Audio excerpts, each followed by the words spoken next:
hockey fans, are you ready to brave the wild? With me, your host, Paladino Joey, or Joey Awajan. Brave the Wild is available on all of your favorite podcasting apps. Thank you once and always for downloading and listening to this show. It is, of course, also available on the Hockey Podcast Network. We always appreciate Dylan and Kyle for having me on board there. Great appreciation. Unfortunately, we won't be having a Raycon ad. That was only in the month of May, so didn't get to have that one on a whole lot because obviously busy schedule and the Wild being out and all of that. But now we have returned for the granddaddy of them all, the annual granddaddy of them all anyway, State of the Wild 2023.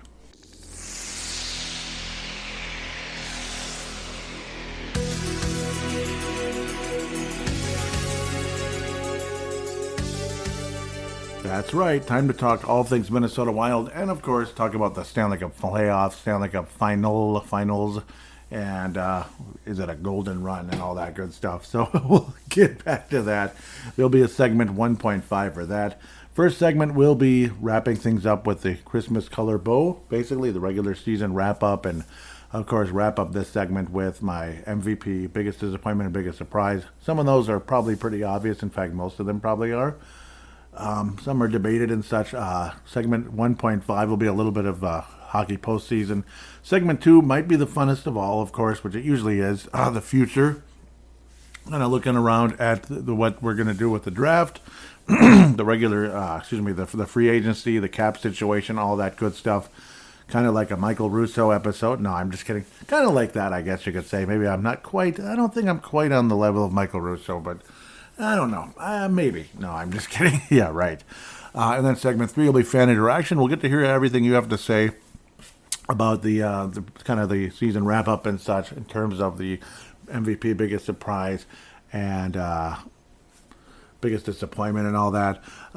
This is the kind of show, it's a big one, and I figured kind of go about it by having people talk about those certain players. And then the free agency show will have more of a bat signal type of situation. So, yep, kind of a, let's just say, interesting idea posted out there in the past. He didn't say it about my show necessarily, and not particularly about this one either, this particular episode. But let's just say it was a kind of a cool idea that maybe not always you want to throw out the whole bat signal, the whole bat signal for every single episode, because maybe you have enough content, but and also just your questions and such on Twitter create the content for people to comment about anyway. So they find their way on the show anyway. You guys find your way on the show anyway, which is fantastic. Just don't need to overdo it, like ask you guys 99,000 questions and then you get sick of me anyway. So anyhow, I better get on with things. Sorry this is taking so long to even get things started. The Minnesota Wild season. Was it a success? Was it a failure?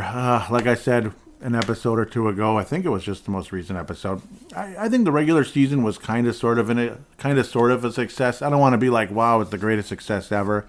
But again, considering the cap situation and considering what the Wild were up against and all that, okay, it's a success. Fine. But the playoffs were an utter dismal failure. And I have to say it. I have to say the playoffs were a dismal failure, because if I didn't say that, well, at least they competed. They did. I guess they did. Sure, they kind of competed. I don't think they really did that great.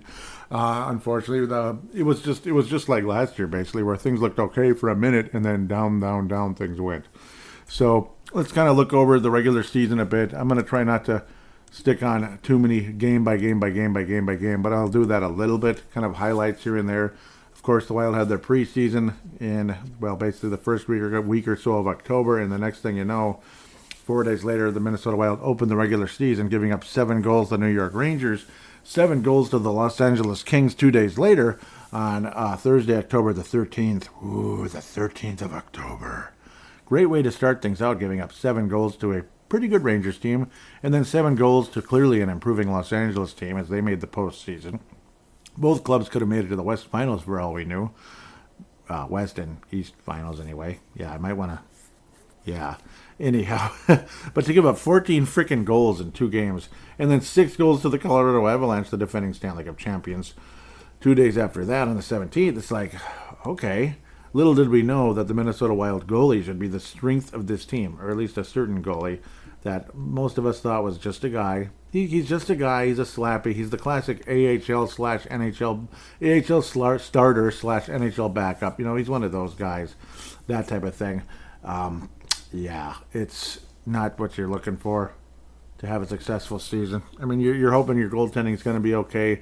It's not like the defense in front of them was all that great either, but still, I mean, he's having 5 fudge-knocking goals. It's kind of disappointing, you know. And a crappy start for a certain goaltender named Philip Gustafsson, not Gustav Olofsson. Where am I coming up with that one? Gustafsson would get his Wild debut in relief of Marc-Andre Fleury in the LA game, who had faced 14 shots and given up 4 goals. Freaking awesome. And then Gustafsson would give up 3 goals on 20 shots. Still better than Fleury, though. The Wild would score 6 goals on Cal Peterson, but still would end up losing in a back-and-forth mess of a stinking game. And, of course, at the time I'm recording, I'll just say this right here, right now. It's just for pure transparency. The Stanley Cup Final has not ended at the time that I'm recording this first segment. I am a little bit later to the party than I normally am. Sometimes maybe the final's just starting when I record segment number 1. The Las Vegas Golden Knights have just taken a 3-1 lead, so I do have a strong feeling there will be a golden ending to the Stanley Cup Final, more than likely. But you never know. Florida was down 3-1 to the Boston Bruins, and we'll talk about that in segment number 2. With your eventual Stanley Cup champion. Segment 1.5 anyway. The Wild would finally win their first game against the Vancouver Canucks against Bruce. There it is. Bruce, there it is. And there's another Bruce right now who might be holding a Stanley Cup. Bruce Cassidy, former coach of the Boston Bruins, so he would lose to a couple of days later. Marc-Andre Fleury only gave up 3 goals this time when he actually won a game. So Marc-Andre Fleury, Demko, who's been a bit of a disappointment for Vancouver, but the whole damn team has been disappointing. I don't think it's Bruce's fault at all. I just think it's, I don't know, management, generally speaking, and guys maybe underachieving a little bit over there. Elias Pettersson, tell me you wouldn't want him on Minnesota. Tell me you wouldn't want Bo Horvat on Minnesota. Eventually he would get traded, of course. And tell me you wouldn't want JT Miller or even Brock Besser on the Minnesota Wild. Quinn Hughes. Wouldn't you want Quinn Hughes on the Wild? Wouldn't that be nice? Even a Luke Schenn, maybe? Maybe. Thatcher Demko, it seems like yesterday, he's the guy that shut us down in the postseason. Because we have a coach that doesn't know what postseason hockey is, I guess. Other than go out there and play hard, eh? Well, it's okay. It's okay to go out and play hard. You do want to give it your all. But there's something lacking. And you hear more and more interesting conversations about just the overall size of our defensemen and all that, and compared to the Vegas Golden Knights, who are, you know, probably the Cup champs. We'll see. But an immensely talented Florida team. We'll talk more about that. I keep jumping ahead. Boston, who looked good all year. Bruce Cassidy's former club. Historically good team. The Wild actually hung in there and lost in overtime. So we actually got a point versus an excellent Boston team. Matt Boldy did get his 3rd goal of the season, and that's in the team he grew up with and all that. 3 goals, actually. Kind of a nice start to Matt Boldy's regular season, to be quite fair. And then he'd kind of jump into the drought. And then much, much later, when Kaprizov went out, Boldy would blow up and get to 30 goals before you know it, and then disappear off the face of the earth not long after that. The Wild would win a game against Montreal, against Ottawa. That's good. Lose 2-1 to Detroit. What the heck? And then beat an awful Blackhawks team, which will now be hosting Connor Bedard for the next X amount of years. Yeah, it's wonderful. Connor Bedard's going to the Blackhawks, probably. Yeah, well, he is. He's going to be the number 1 overall pick because the Blackhawks got it, and it's just the most wonderful feeling in the world, isn't it? Isn't that just great? Aren't you happy? Connor Bedard's going to the Blackhawks. It makes you warm and fuzzy. Happy Halloween. The Wild beat the Blackhawks at the time. Yeah, I don't know. It was a weird overall season for Minnesota.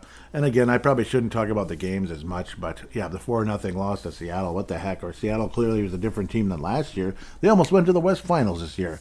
Wild would beat Montreal, sweep the season series, kind of split around with Seattle, get shut out 4-0 to Seattle, and then a week later beat Seattle 1-0. I believe, was that Gustafsson? I think that was his first ever shutout. I believe it was. It was not. It was Marc-Andre Fleury. Okay, cool. Marc-Andre Fleury did get a shutout against the Seattle Kraken.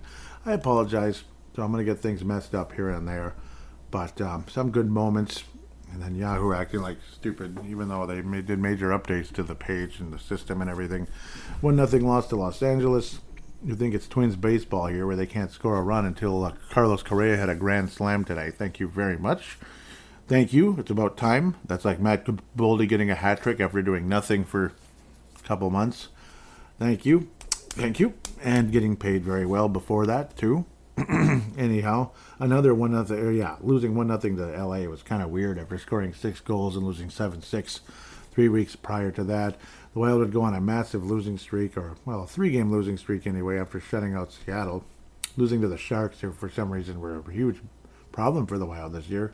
Nashville's been a problem the last couple of years. Pittsburgh's been a problem since the North Stars lost 8-0 in the Stanley Cup Final, Game 6. Finals, pardon me. Sounded better back then. That was a few times ago where it was 2 teams that would never win a cup. Now Pittsburgh's got, what, 4 or 5? I think they have 5, right? They beat the Blackhawks. Then they beat the, they have 5 Stanley Cups. Yeah, to think. The winner, the winner would get their first cup and the other team wouldn't get any, or wouldn't get their first and would have to wait. Pittsburgh's got 5. Minnesota still got nothing. Isn't that just always how it goes? Heck, the Vikings and the Steelers hadn't won a Super Bowl yet either, back in the 70s. God, I hate Minnesota. I hate Minnesota. I'm sorry, I hate it. I hate Minnesota. We don't know what winning is here, man. Except for the Puckett era. That's it. Kirby Puckett era. That's about it. Carolina Hurricanes, we beat them. Almost went to the Cup Final until they ran into a Florida buzzsaw. They really did. 2-1. Beat Carolina. Wow. At 6-1, yeah. The Wild had great success against Winnipeg. Paul Maurice no longer the coach there, of course. He'd moved on. Lose to Toronto 4-3. Beat Arizona 4-3. That's the month of November. Beat Edmonton. A lot of people saw them as a possible Cup champ as they had an amazing season, but it came up short again.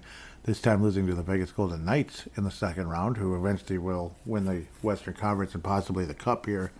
So, yeah, a lot of people thought the East was going to win the Cup this year, myself included, and it looks very strongly like it could be the West. I thought Boston was going to win. I thought Carolina was going to win. I thought the Rangers might have had a chance, maybe, kind of, sort of. I mean, Boston and Carolina, absolutely. I thought maybe Tampa would pull off something crazy. Florida is the miracle team, but they were the best team a year ago, so it shouldn't be that big of a surprise. Maybe Boston will be like a lower seed next year and go all the way and win, or get to the final and lose to Vegas again, or something, where Vegas gets a back-to-back or something. Who knows? Or the Edmonton Oilers, which is what a lot of us were picking, actually. Beat Edmonton, beat Anaheim, beat Dallas. Those were always fun. Calgary was a huge problem, and they would eventually move on from Gerald Sutter. What a massive disappointment it was in that case. Edmonton Oilers 5-2 a week later. Then the Wild would get a shutout. Was this Gustafson's first? I think it, because I know he got his first shutout this year. And there it was. Yep, 35 stops. Spencer Martin, the goaltender for the Vancouver Canucks with Bruce, there it is. Zuccarello with a couple of assists. And Boldy got another goal. And which goal was that? Was his 10th goal already. Okay. So yeah, Boldy did have some good runs. Definitely streaky during the course of the season, as we all know that. Split the season with Detroit. December was a fairly positive month. You had a 2-game losing streak with Alberta. It was an Alberta clipper, literally. Whereas the Wild would lose to both Calgary and Edmonton 5-3 and 5-2 respectively. And then recover and win, they would win 6 games in a row. Vancouver, Edmonton, Detroit, Chicago, Ottawa, Anaheim. Not exactly the cream of the crop, but Detroit's decent. They're improving. Edmonton was, really high end at the time, and it just kicked our butts just before. So, hey, the Wild, for some reason, again, still can't beat the San Jose Sharks right before Christmas there. 5-2, Merry Christmas, and Happy Hanukkah to you guys. Get the heck out of my face, basically, is what the Sharks said in the tank there. Oftentimes those California trips were a disaster in the past, losing to the Kings, the Ducks, and the Sharks, respectively, over and over and over and over. But the Wild finally able to beat Anaheim on a regular basis now because they totally stink compared to what the Ducks used to be. The Ducks were a perennial contender every year. They'd only win 1 Stanley Cup in the end, but it's better than us. Gosh, the Anaheim Ducks. They're one of the expansion teams that won a cup. The expansion teams during right after the North Stars left, actually. It was right after the North Stars left. I think it was the next season, right? Anaheim Mighty Ducks is what they were called then. Yes. Of course, from the movie, no kidding. That was based in Minnesota. Thank you very much. Thank you very much for that. Our team leaves right about the same time, and yeah, thank you very much. Anyway, Wild would beat Winnipeg again, lose to their eventual opponent, the Dallas Stars, who would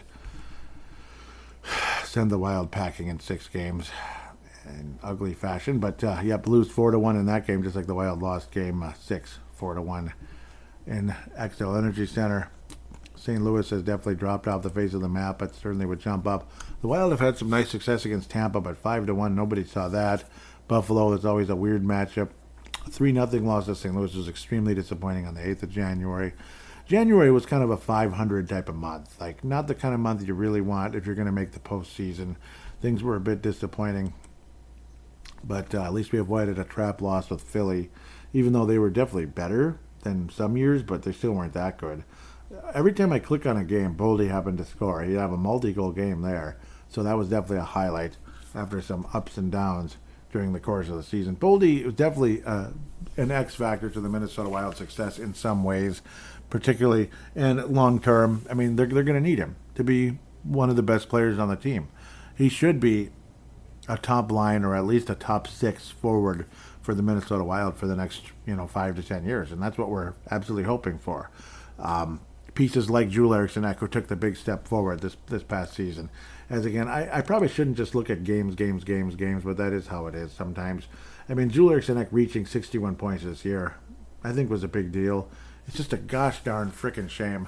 And how the Wild, again, during the course of time, and how we've talked about it off and on again, how there's so many players on this team that are they're not equipped for the postseason. They're just not. Jake Middleton, there's your size. Not necessarily a skill guy, but some skill and the physicality and the strength to hold up in the postseason and not get run over. Jared Spurgeon's not equipped for the postseason. No matter what you say, as good as he is, and everybody wants him on their team, he's not really equipped for the postseason.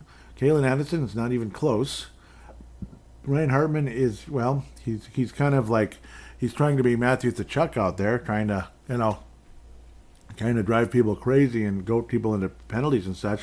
But I don't know. He's a decent player. He's better than I mean, he is a guy who probably could and woulda, coulda, shoulda been taken in the in the late first round or early second round. He has talent, but obviously he's not the Chuck where you can back it up with like huge game-winning goals and send your team to the next round of the postseason.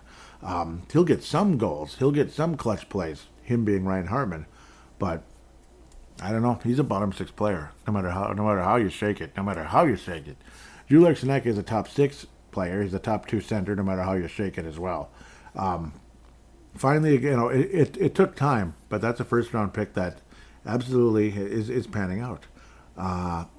Yeah, absolutely. And again, we're going to talk more and more about some of these, analyzing certain players in segment number 2, some more. But I mean, sometimes it's probably not the worst idea to analyze the season right here and now as well, and of course in the MVP conversation.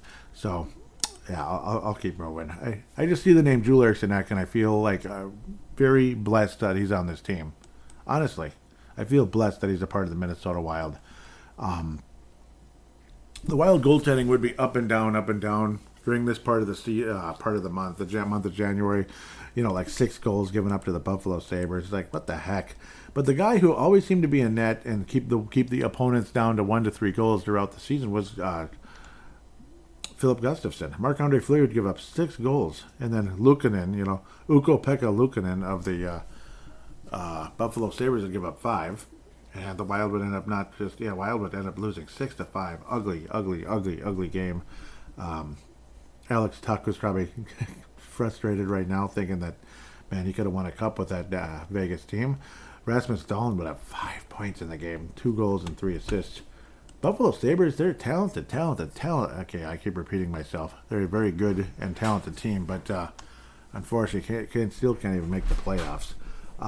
But the theme here is like the Wild, there's just more confidence and more competence with Gustafsson in net versus Marc-Andre Fleury. Marc-Andre Fleury is a backup goalie at this stage of his career. Obviously way past his prime in his late 30s. And I don't know. It just kind of is what it is. He's still capable of having a good game, but not as much as he used to be. It's just a fact. Like whenever you'd see a 5-2, 5-3 loss, it was a pretty fair bet that was Marc-Andre Fleury in net.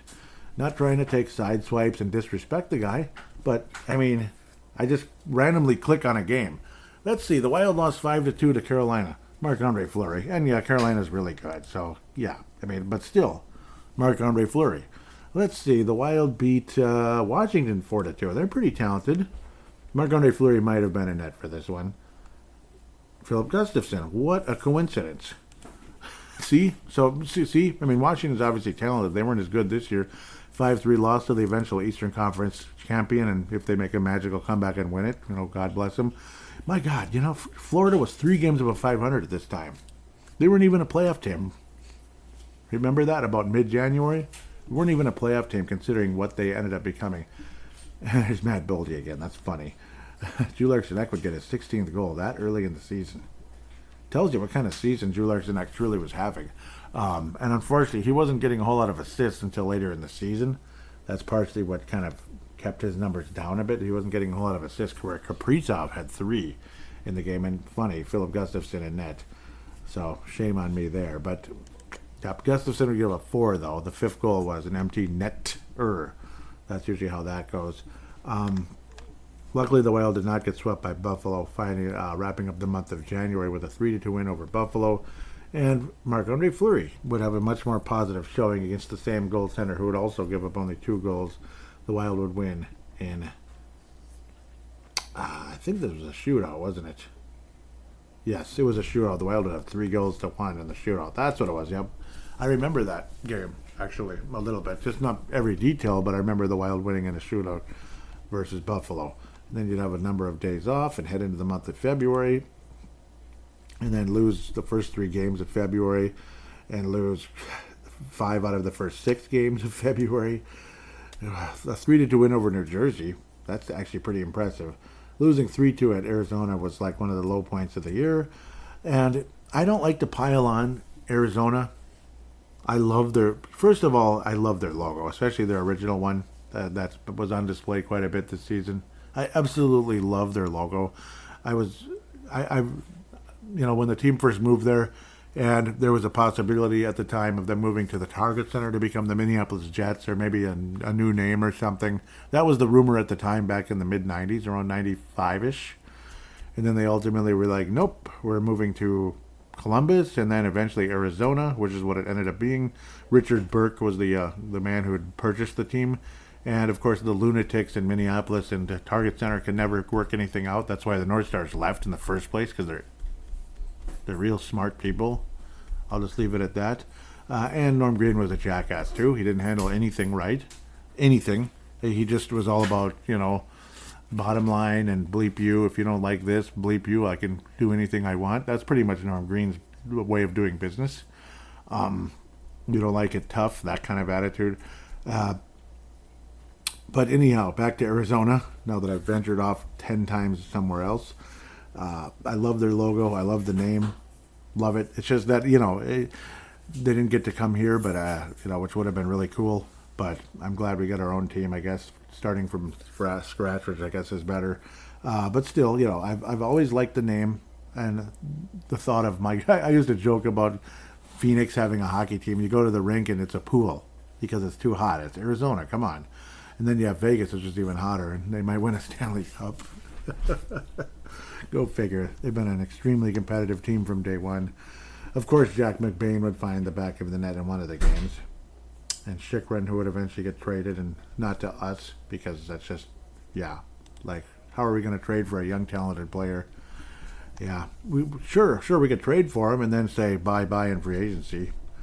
But anyhow, we'd lose 3-2 to Arizona, and Jack McBain scored a goal in the game, and it was really low point of the season. Now that I made a long story longer, Jonas Brodin would get his 2nd goal of the season, which is about as many as he had all year. Not a good year for Jonas Brodin, honestly. And I don't mean just offensively. Defensively, he was putrid in those early games where the Wild got absolutely smoked by, the Kings and the Rangers and such. Dallas Stars, again, 4-1 loss. Just, I don't know. yuck, 5-1 shellacking by Vegas, the team we used to dominate back in the day when they were new. Vegas, it was clear like something was different in Vegas this year. Clear, like little did we know what they would become. But they'd finally get back to the Cup final again after making it their very first season, and then maybe get to the West Finals and then stop scoring completely for like 4 games in a row and get knocked out in 5 games by Dallas or the Montreal Canadiens. That's a cardinal sin to lose to that pathetic team that went all the way. I couldn't believe it. Too crazy. But yeah, they put the can of whoop on the Minnesota Wild. No question about that. As I continue to babble and drag this on. But the Wild, again, would start the month terribly, and then everything would just take off. Gustafsson would go on a run that was off the charts, keeping teams to 1 goal. We'd actually beat the Stars. Gustafsson versus Ottinger, which was an awesome matchup most of the season. But I don't know. This is when Gustafsson would win a bunch of games. Marc-Andre Fleury would jump in here and there, but Gustafsson got to stay in some of these days, even beating Nashville 4-3, which was nice and awesome. We beat the LA Kings 2-1. And Gustafsson, yeah, he was just on this awesome run. He'd go on a nice win streak. And next thing you know, his goaltending, goals against would be like second in the whole NHL to the Boston goalie, Linus Ullmark, who I'm a huge fan of. Huge fan of that guy. So it's incredible what he was able to accomplish. A 2-0 shutout versus Columbus. Again, Gustafsson continuing. Oh, no, this was Fleury. So Fleury did get a multiple shutout season, and I thought he did, of course. But still, an overall nice run. Things would the tide would start to turn, and the Wild would start to head towards the postseason a bit. We'd even beat Calgary 3-0 and then lose 1-0 the next game, which is stupid. But what are you going to do, right? A decent month of March. Eventually, Kaprizov would get hurt, and then Boldy would just go absolutely berserk. You'd have this 8-5 thrashing of the St. Louis Blues. Marc-Andre Fleury was in net. Boldy would have multiple assists. Kaprizov was out. Boldy, if he wasn't scoring, he was getting assists. Hartman would have 3 points. Again, coming back from the early injury with the shoulder. Clearly, his shoulder was dislocated really early in the season. I think that was the Kings game, like way, way back at the beginning of the year. Yeah. And, yep, he would eventually come back and then play better after a terrible start to the season for Ryan Hartman. But he would play significantly better. The Wild would have ups and downs, but Boldy, generally speaking, was absolutely fantastic in the month of March. That's why I called it the March of Boldy. Because you notice how way back in January, Boldy had his 15th goal. Early March, he finally got his 18th. And it was about this time when Boldy would start taking over, and it was definitely a beautiful thing. Not beautiful to have Kaprizov getting hurt, but it was beautiful to have Boldy play as well as he did. Multi-point games, multi-goal games. Boldy would go from a guy who was doing hardly anything to a guy who was kicking major butt, and he was the player of the month, no doubt about it, for the Minnesota Wild and one of the best players in the entire NHL. He would open up the month hardly doing anything. I'm going to kind of jump in here. But eventually would just take off and be absolutely fantastic. Finished the season pretty strong. But starting from about March 11th on, Boldy was just fantastic, generally speaking, in the points category. And then, he'd have these ups and downs, but then he'd have these, great games. The hat trick versus the Washington Capitals, a 5-3 win over them. The Wild would actually sweep that team, and then a hat trick versus Seattle at a 5-1 win. Awesome. So a couple of hat tricks for Boldy this season, both in the month of March, just actually a couple days apart. Great month of March for Boldy. Things would quiet down in early April, but still was okay. He was better than he was earlier. Wound up with 63 total points, but looked like he was on his way to be about 40 points, which would be insanely disappointing for a guy who just got a huge contract going into the regular season, about $7 million a year, considering what the Wild had turned down, Kevin Fiala, before, because the focus was on Boldy potentially to be that guy, and that Fiala, we figure, okay, maybe this is the best he can do, and he makes a lot of weird mistakes and such, so that's why the team had moved on. Of course, Mason Shaw would eventually suffer a devastating ACL injury at the month of April. The ultimate April Fool's joke it's not a joke at all, though. It's really not. It was just a terrible. Like you wanna wish it was an April Fool's, but April Fool's Day. Mason Shaw would play a minute and a half versus Vegas and suffer another ACL. What was it? His fourth or fifth? Fifth, I think. Fourth ACL, I think overall, or no, it is fifth. Like 3 in one and 2 in the other knee. Absolutely devastating for. I don't even know how it's humanly possible to have that many ACLs, but it's just sick and sad and depressing that Mason Shaw went through all this. It was at least his fourth. I basically lost track because I know there was he had 3. It was either 3 or 4 with the one with Iowa, and then this is either the 4th or 5th. So my apologies if I don't have the exact number, but I don't want to necessarily write down another ACL for Mason Shaw. That's kind of mean. So either way, it's way too many and it's terrible. But the guy knows what he's doing, and I don't know. I mean, he works his ass off. I'd love to see him hoisting a Stanley Cup someday. What an emotional moment that would be for a guy like that.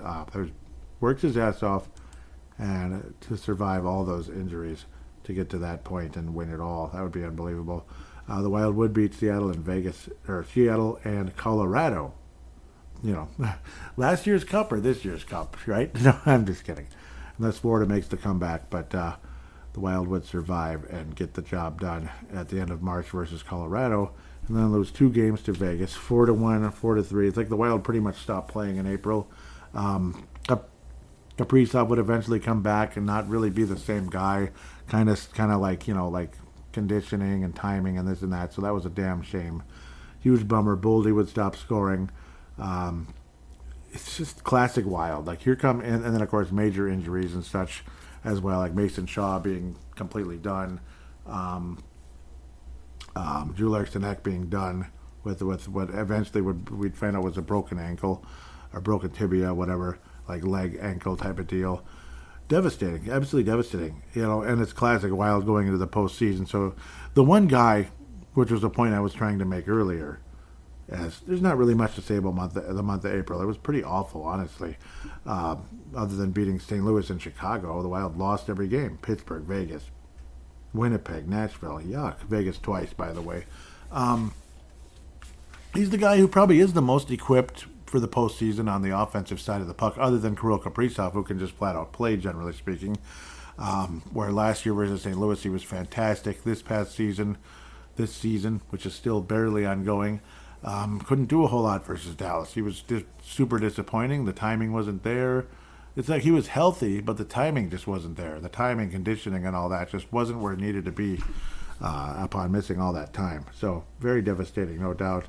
And the Wild end up losing. The Wild win game 1, win game 1 versus the Dallas Stars, who was going to be our opponent. Unfortunately, we were the 3, they were the 2 in the division type of first round type of deal. The Wild would win the first game 3-2, very impressive fashion. Gustafsson was decent in net, and after that, kind of disappointing. The 5-1 game 3 was extremely encouraging after getting demolished 7-3 in game 2. And then after that, it was like almost exactly the same thing as last year. The Wild just simply stopped scoring and pretty much got beat to the puck time and time again in 3 straight games versus the Dallas Stars. Now, the point I was trying to make again is that Drew Larson is probably, outside of Drew Larson, the most.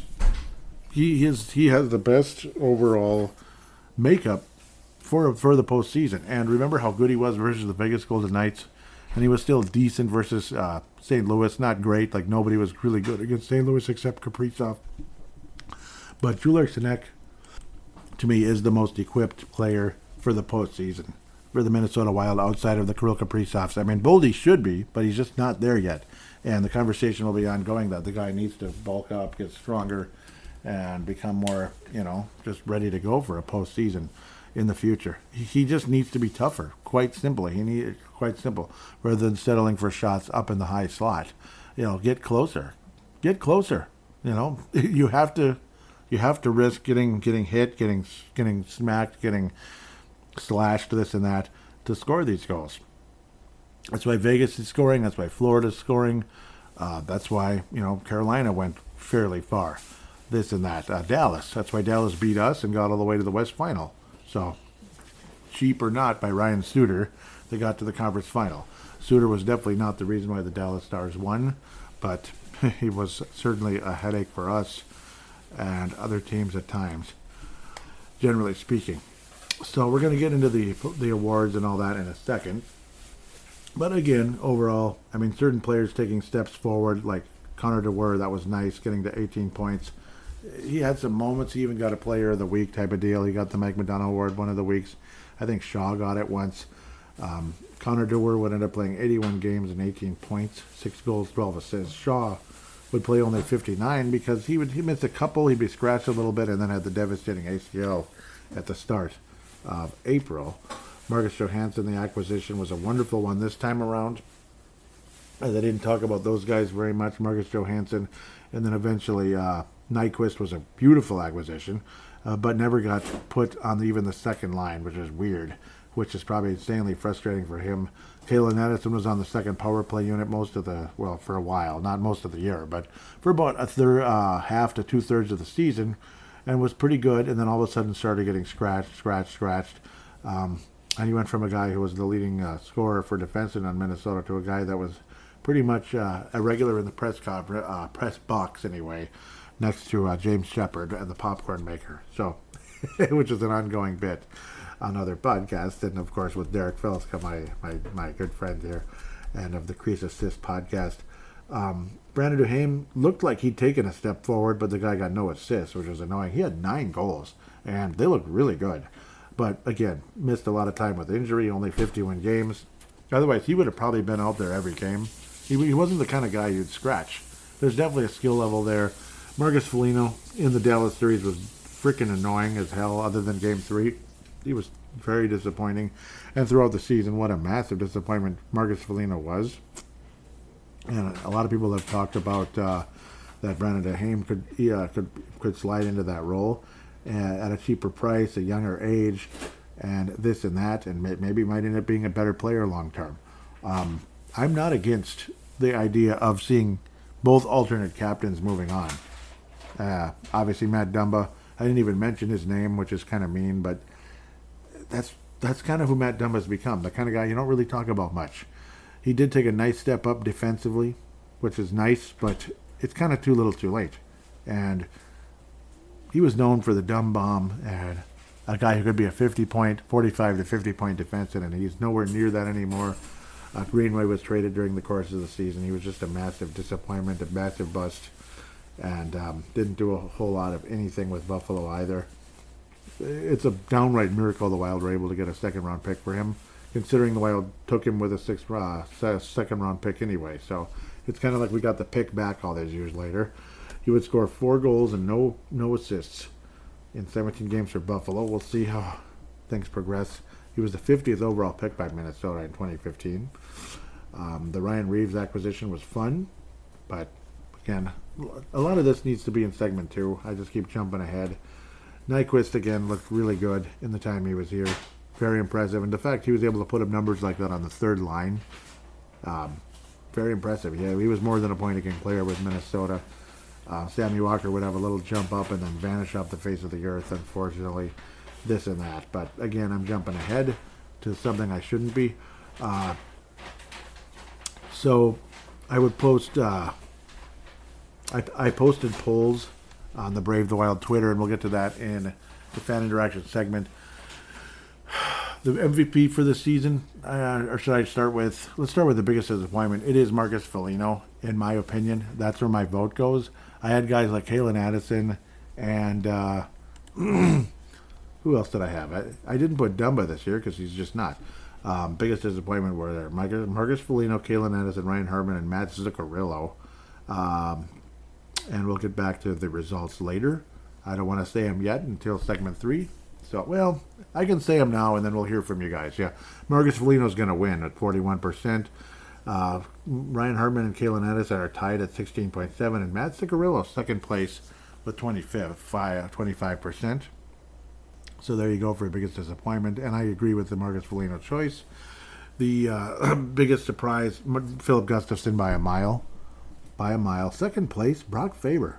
Philip Gustafson at 61%, and That's kind of crazy, but no, I'm totally fine with that. Brock Faber with 18.6. Wow. And yeah, he came in late and was fantastic and didn't give up a single goal in the time he was on the ice. So Brock Faber, very intriguing there. But as people say, he was only on the third pairing anyway. So, but still, still, it's not like he was out on the ice that much, but still, he still did a great job. So we'll see what he does with an increased role next season with Dumba gone. Second place, Marcus Johansson. Marcus Johansson coming in third at 11.9, and Freddie Gaudreau coming in fourth, but still had 8.5% of the vote there. The MVP, Kirill Kaprizov, barely leading in this, but nope, it says final results. What the heck did I do? I think I made that one for a shorter amount of time because it's the MVP. Philip Gustafson almost beat him. Kirill Kaprizov comes in first, 40.8. Philip Gustafson, 38.8.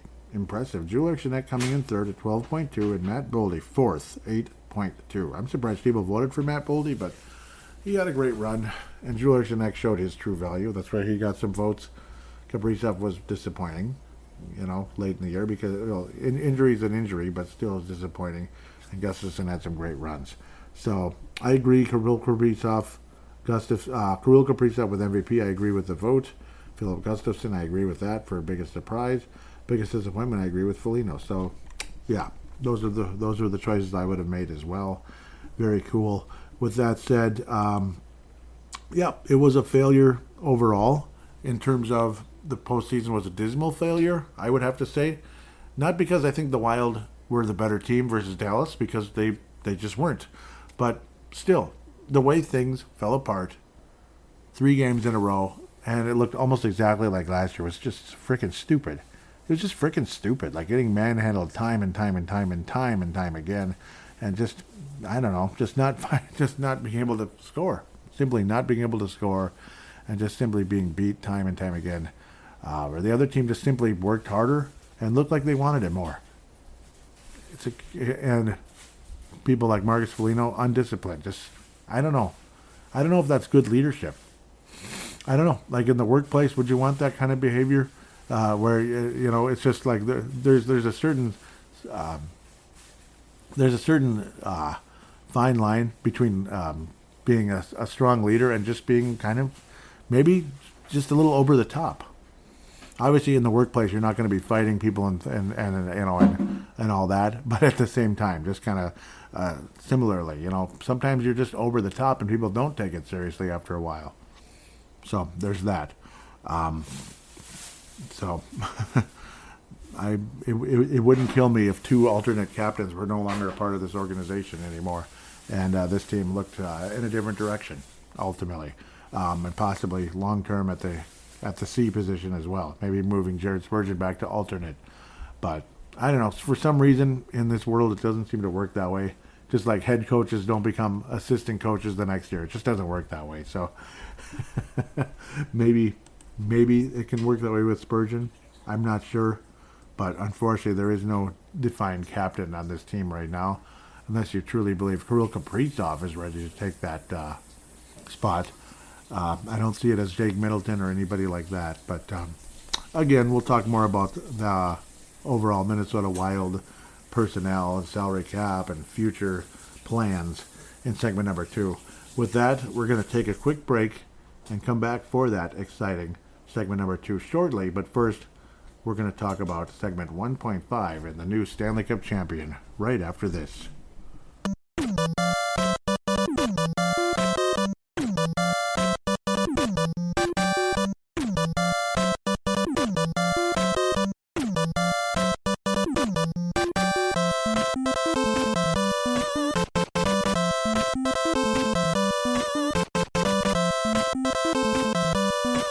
And we are back here on Brave the Wild, segment number 1.5. So this is basically the Stanley Cup final conversation.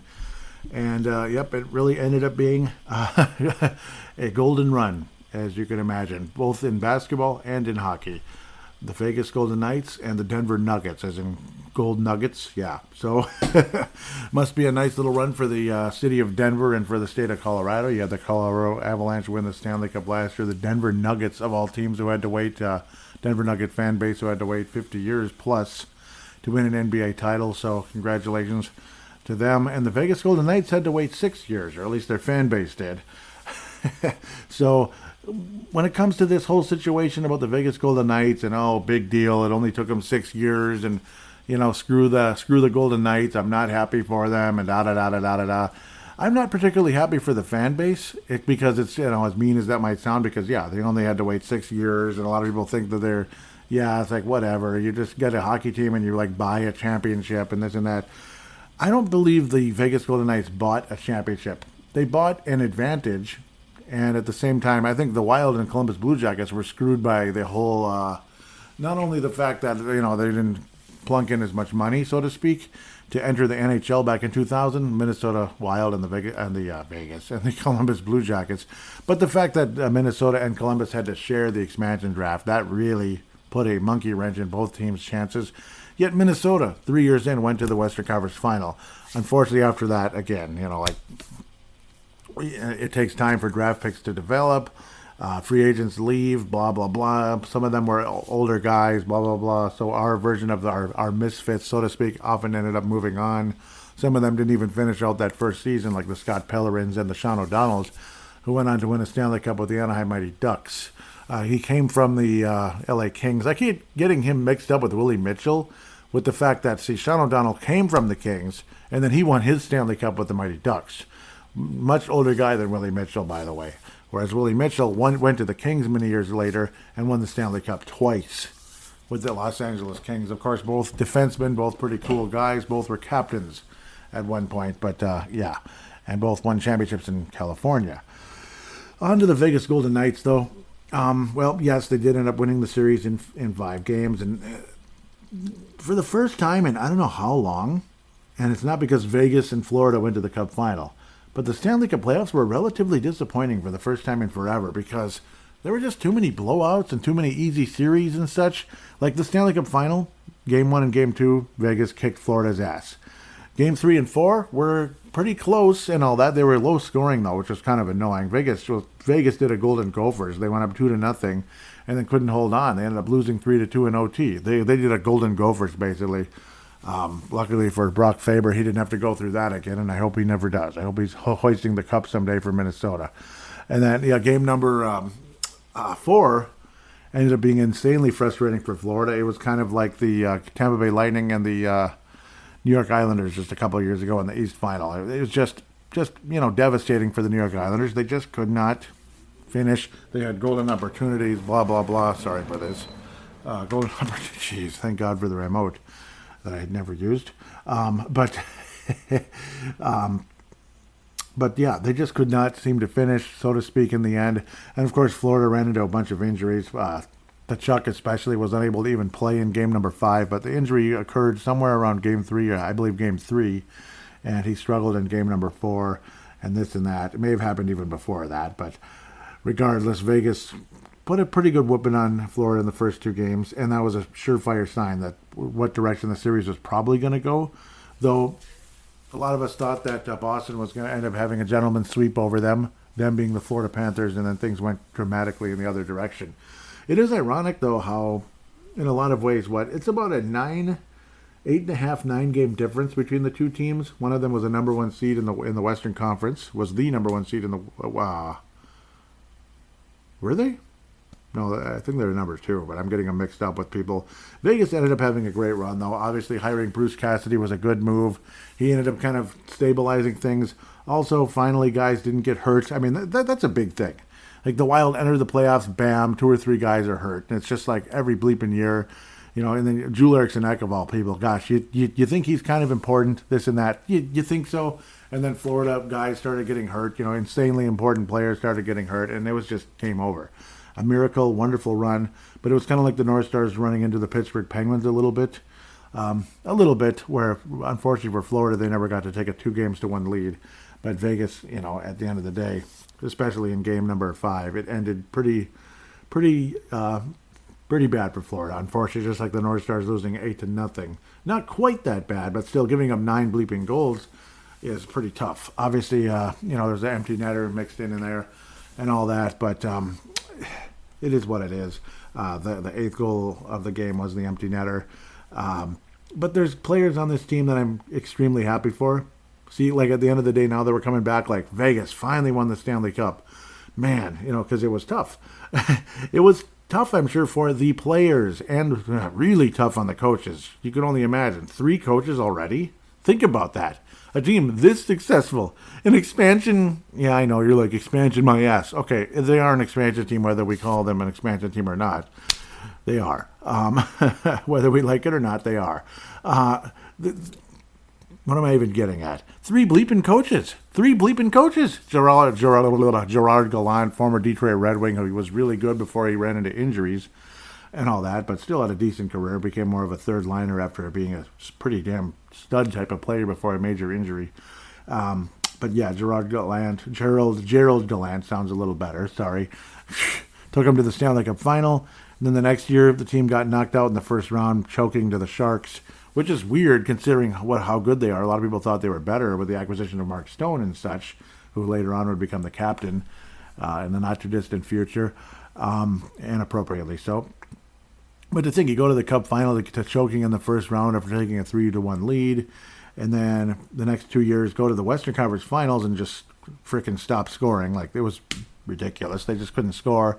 And then injuries started plaguing them. And you could argue the injuries started plaguing Golden State. Yuck. The Golden Knights. I take Vegas 10 billion times over the Warriors, just in terms of being a fan. The Golden Knights in seasons number 3 and 4 went to the West Finals and then just couldn't score anymore. It was like, what the hell just happened? You can't even score on this freaking Montreal team. They were kind of the Florida of that year. And then Tampa just said, yeah, nice to meet you. Have a good day. Thanks, but no thanks. That kind of thing. Sorry, not sorry. That was I believe that was the first, the second go round of that whole kind of like shortened season type of deal. The first one was the bubble and all that. That was when Montreal went the second time around, when we had that weird year where Dallas went the first time around. And yeah, just Vegas kicked their ass in game 1, and then it was like a gentleman's sweep after that. I couldn't believe it. It was weird. Like, what's up with Vegas? They looked really good, but they couldn't finish. They couldn't finish all of a sudden, couldn't get back to the finals and then see what happens, blah, blah, blah. And then Montreal beats them, like as a weird type of situation where they were in the same conference, I guess, or not even that. It was like 4 separate divisions, and it was kind of luck of the draw type of thing. It was like 4 super divisions, basically. It was real weird, but whatever. Montreal somehow stopped them and got to the Cup Final only to get buzzsawed by Tampa, just like Dallas the year before. Dallas presented a better threat than a better competition than freaking Montreal did. And then the next year, after the Eichel trade, the injuries like absolutely plagued Vegas Golden Knights beyond belief.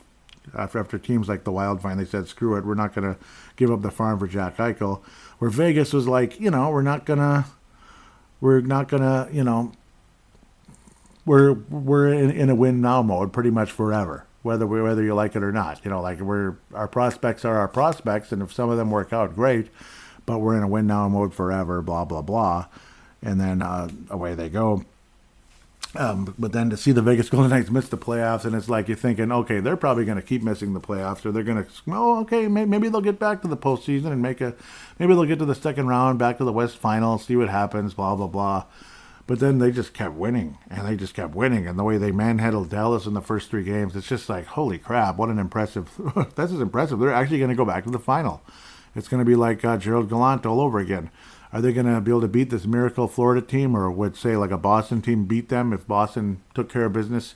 Who knows? Tampa, like the ultimate matchup that a lot of us would have liked to have seen, Vegas and Tampa, during the course of the Tampa Bay runs that took place. But then it just ended up being Vegas's year, and I'm happy. I am. I'm happy for the players. I'm happy for Mark Stone, who, obviously plays such a, I love his game. I love his approach to the game. I like his leadership. I like his attitude. Jack Eichel seems like a better personality than some of us may have thought with Buffalo. It just wasn't a good mix there. It wasn't a good match. I absolutely feel for guys like with the Minnesota Ties, like Eric Halla, obviously Alex Tuck, gosh, who was there for the Cup Final and those playoff runs, and then, the injury-plagued season number 5. And then guys like Aiden Hill, I'm just thrilled for him. Like, being like a backup goalie with Arizona, a spot starter with Arizona of all teams. And then all of a sudden he's on the Vegas Golden Knights. Jonathan Quick gets another ring as a backup goalie. Brassaw, who might end up being a possible free agent for the Minnesota Wild coming up if Gustafsson doesn't work out. So it's going to be interesting. Feel bad for what happened to Logan Thompson. That's a damn shame. But for this Vegas team to kind of overcome the injuries, this and that, and then for Mark Stone to be all of a sudden go from a guy with a serious back injury who missed pretty much all last year, missed a huge chunk of this year, and then all of a sudden there he is and he's ready to go. And then this happens. Vegas just keeps winning, and then all of a sudden I guess it really was their year.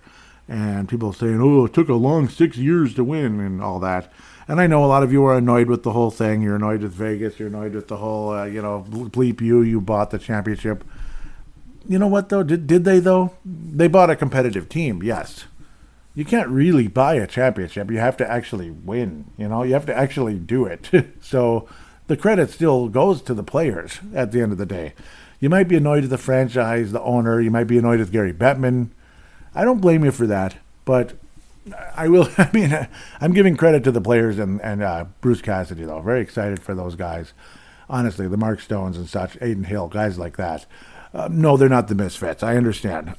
Certain guys kind of were, though. Like, certain guys were misfits in the first year and such. And Marchessault is a guy you just feel thrilled for. He gives it his all. He was he was kind of like set aside by Florida of all teams. That's got to drive them insane. He was kind of set aside, like, well, you're a good player, but whatever. If we have to give somebody up, I guess it's you, that kind of thing. That type of deal. We're not as high on you as maybe as we thought, that kind of thing. And then for him to kind of overcome and play as well as he did, William Karlsson coming from Columbus, those guys were on that original team. I'm thrilled for them because regardless, again, if it only took Vegas and their fan base and all that to get to win a championship after just a mere 6 years. Sorry for saying 16 times. But yeah, see the fan base, you might think, whatever, screw you guys. But then again, are you surprised that a team would be successful in Las Vegas? Are you surprised? And obviously a lot of people were afraid way back in the day that it might be the worst thing you could do is put a team in Vegas because, it might be an integrity issue with the gambling and such. But unfortunately, gambling happens everywhere and this and that. So unfortunately, and I don't mean, this is obviously not something I want to say bad about DraftKings. I'm a huge supporter and betting can be fun and all that.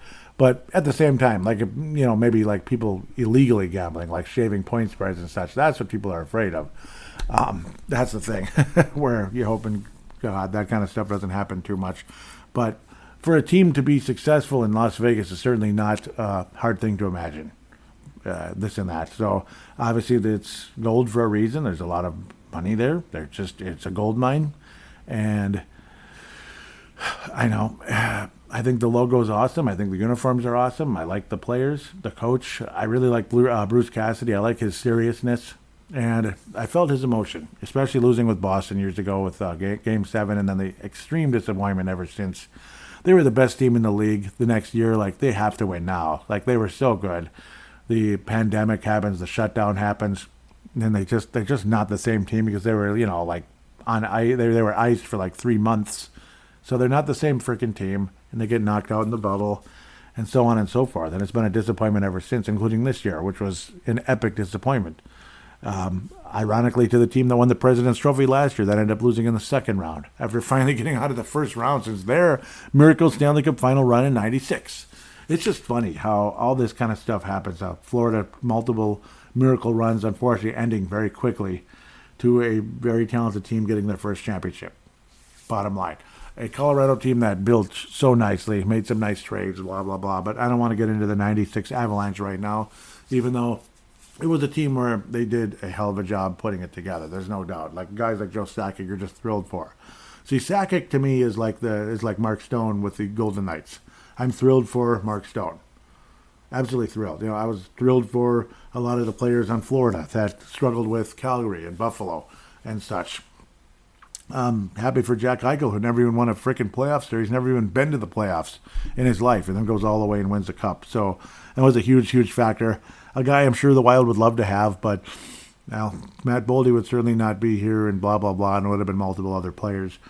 Would I take Eichel over Boldy? Did I flip Saunders? Yes, but it is what it is. I've kind of gone on and on, but I don't know. I kind of like this. I was happy to see Vegas win, and I know I'm in the minority. But Vegas born, baby. Vegas born. I was a fan at the beginning when they started, and no, I was not born in Vegas. But the team was, I guess, sort of.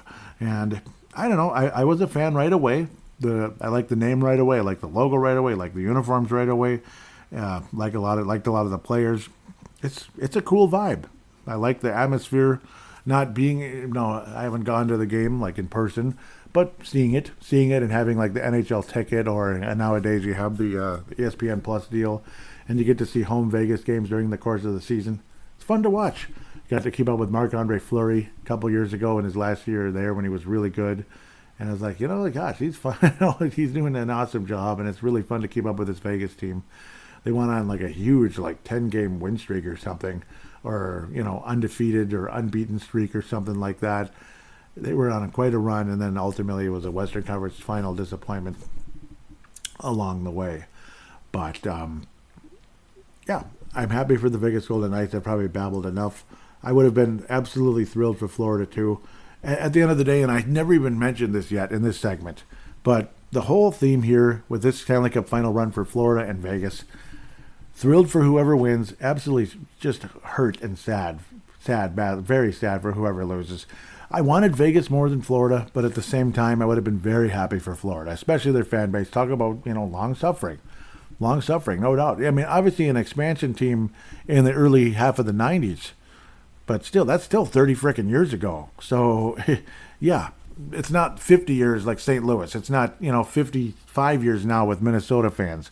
You minus out 7 years, but you know what? That's waiting for a Stanley Cup when you don't even have a bleeping team for 7 years because of Norm Greed.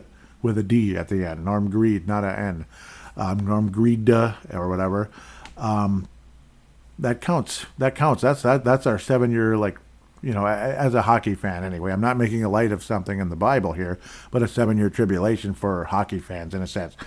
Far-fetched from any real tribulation that could happen at some point. But, yeah. A far cry is what I'm trying to say. But, it was, I would have been thrilled for Florida, absolutely thrilled for Florida, but I would have felt awful. I would have been kind of like, Vegas had another chance that they're going to miss out on. So, and I mean the players, and I would have felt bad for Bruce Cassidy, guys like that. I feel bad for Paul Maurice. He went to the Cup final in 2001 and got manhandled by a freaking great Detroit team. 0-2, was it? 0-2? Because I keep getting the two teams mixed up. The Colorado team with Ray Bourque, and the Detroit team getting their third cup. Pretty sure Detroit was 0-2, where they manhandled Carolina pretty bad. And God, I wanted Carolina to win that cup. I didn't like Detroit. No, I like them now way more than I liked them back then. I'm not even kidding. It's kind of like rooting for the Penguins. Ugh. So I don't know. Kind of was like that. Though the Lemieux Penguins were a lot easier to root for. They were awesome. With that said, though, again. Feel bad for whoever loses, and at the end of the day, unfortunately for Florida fans and Florida players, it's Florida. Feel bad for Florida. I think there's a real chance that Florida Panthers team wins the Stanley Cup soon. I think they add up another piece or two. I think, obviously, again, well coached. I think they're insanely hungry, and oh boy, I mean, Matthew Tkachuk gave it everything he had. He really did. Loved what he did, but one thing that was very telling in that first game that told me Vegas is going to win the Stanley Cup is not just the fact that, well, before that game, Florida touched the Prince of Wales trophy and Vegas did not touch the Campbell, where in the past, last time Vegas went, they were the team touching the Campbell and Washington did not touch the Prince of Wales. So far there is something to that jinx, in my opinion. It sure looks like it. Unless both teams touch it, then someone has to win, which they should do that just to end the jinx that way. But what was I even getting into? But I was thinking more about like Florida. I think has a real chance of going all the way at some point very soon. Matthew Tkachuk obviously being as hungry as he is and coming back, I think there's a really good chance that Florida can win a Stanley Cup in the not-too-distant future. Again, adding a piece or two, this and that, and the fact how great they were just a year ago. Let's not forget that. So, I think Florida does win a Stanley Cup in the next 3 years. I think Florida wins a Stanley Cup in the next 3 years, and obviously as soon as next season. So that's a little prediction for you. And I do think Vegas probably wins at least one more in the next 3 years. Probably. I don't think they're going to be like Tampa necessarily, but we'll see. Tampa only got one cup, too. They ended up losing the third one to a really good Colorado team. Unfortunately, Colorado's probably got at least one more coming at some point as well, which, where's Minnesota in all this? Well, that's the hope that it's not too far away, and we're going to talk about that in segment number 2 coming up, the future and all that, and working around the whole cap situation as well.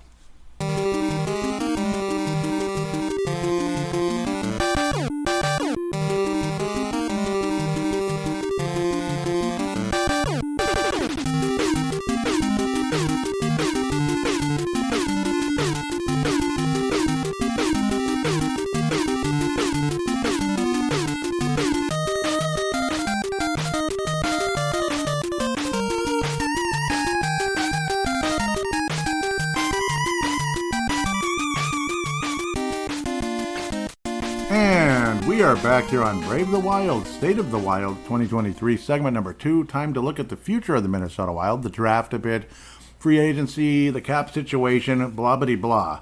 But first, we are going to jump straight into DraftKings right here and right now. New customers, download the DraftKings Sportsbook app and use code THPN. Bet just $5 and score $150 in bonus bets instantly. That's code THPN, only at DraftKings Sportsbook. So, of course, with baseball going on, like the Twins actually beating the Red Sox finally after getting hammered a few times and being really frustrating all season. You can bet on the Twins, you could bet on the Red Sox, which might be a safer bet at times. Or, God knows, parlays like Royce Lewis hitting a home run, something like that. Gambling problem? Call 1-800-GAMBLER. In Massachusetts, call 1-800-327-5050 or visit gamblinghelplinema.org. In New York, call 877-8-HOPE-NY or text HOPE-NY 467-369. In Kansas, call 1-800-522-4700. On behalf of Boot Hill Casino and Resort, Kansas, in West Virginia, gambling problem? Call 1-800-GAMBLER or visit www.1800gambler.net. All games regulated by the West Virginia Lottery. Please play responsibly in partnership with Hollywood Casino at Charlestown Races. In Connecticut, help is available for problem gambling. Call 888-789-7777 or visit ccpg.org. 27 plus in most eligible states, but age varies by jurisdiction. Gotta love that word. See DraftKings.com/sportsbook for details and state-specific responsible gambling resources. Bonus bets expire 7 days after insurance. 1 boost per eligible game. Opt-in required. Maximum bet of $50. 10 plus rec for 100% boost. Eligibility wagering and deposit restrictions apply. Terms at sportsbook.draftkings.com/baseball terms. So that's where your baseball comes in, because that's the main sport right now, and golf and all that good stuff, NASCAR. So do enjoy. All right, that was quite a disclaimer.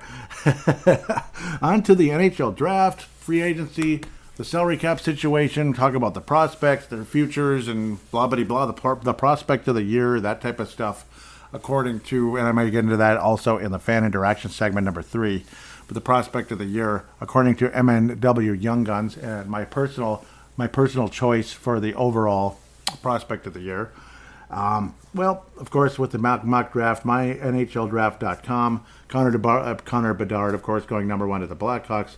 Adam Fantilli, a lot of people love him very much. Both number 1 centers, Connor Bedard, so another Connor, like Connor McDavid, looked on as that next Connor type player coming forward. Again, Adam Fantilli, a lot of people covered him very much, and the chance of the Wild being able to trade up that high, or 1 in a bajillion. I even heard one like possible idea or rumor or whatever of the Wild trading up to number 6. But would have to give up Jesper Wallstedt, Matt Boldy, and the number 21. That's for the 6th pick. Okay, Marco Rossi in 2020 was projected to go as high as number 4 overall. Right, he has 1 assist in the NHL so far. So, not saying that Marco Rossi is a complete bust yet, but so far he's off to a slow start. We'll leave it right where that is. 1 assist is 1 assist. It's 2023. It's 1 assist. So, I mean, again, you're not guaranteed to get the next, Braden Point, who should have been taken in the 2nd round by the Wild instead of Louis Belpedio, or was it even a 3rd round pick, I believe. Again, I mean, you're not guaranteed to get the next Braden Point. You're not guaranteed to get the next Kucherov or anything like that. You might wind up with Benoit Poulia. You might wind up with Adam Thielen. Wasn't that great? Didn't it work out so nicely? Not Adam Thielen, but A.J. Thielen. Not Adam Thielen.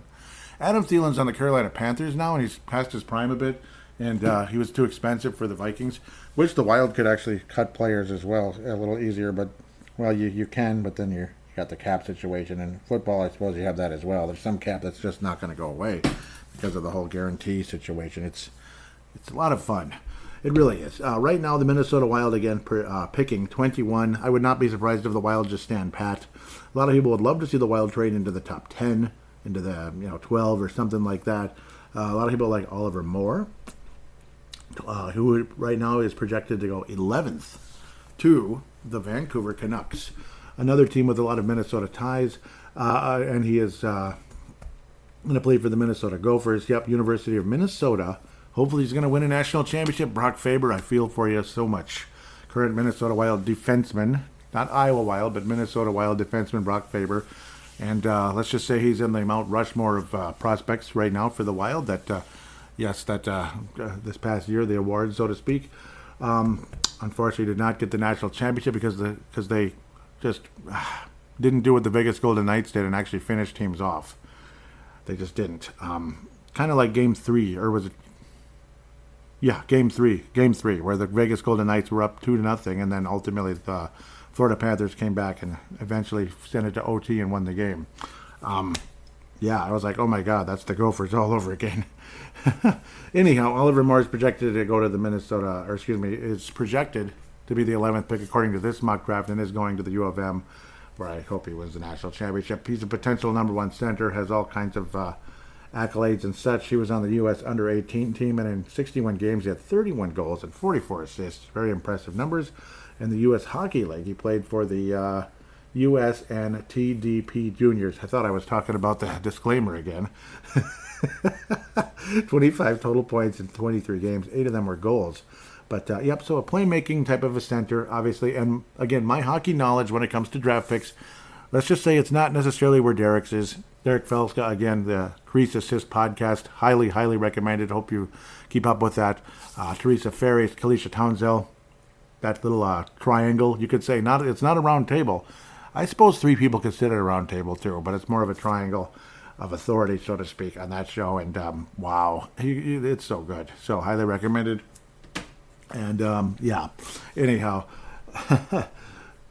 yep, he definitely has a lot of knowledge about draft picks and such. I know what we need to do. Obviously, we want a center. And you want to take the best player available, not just focus on need.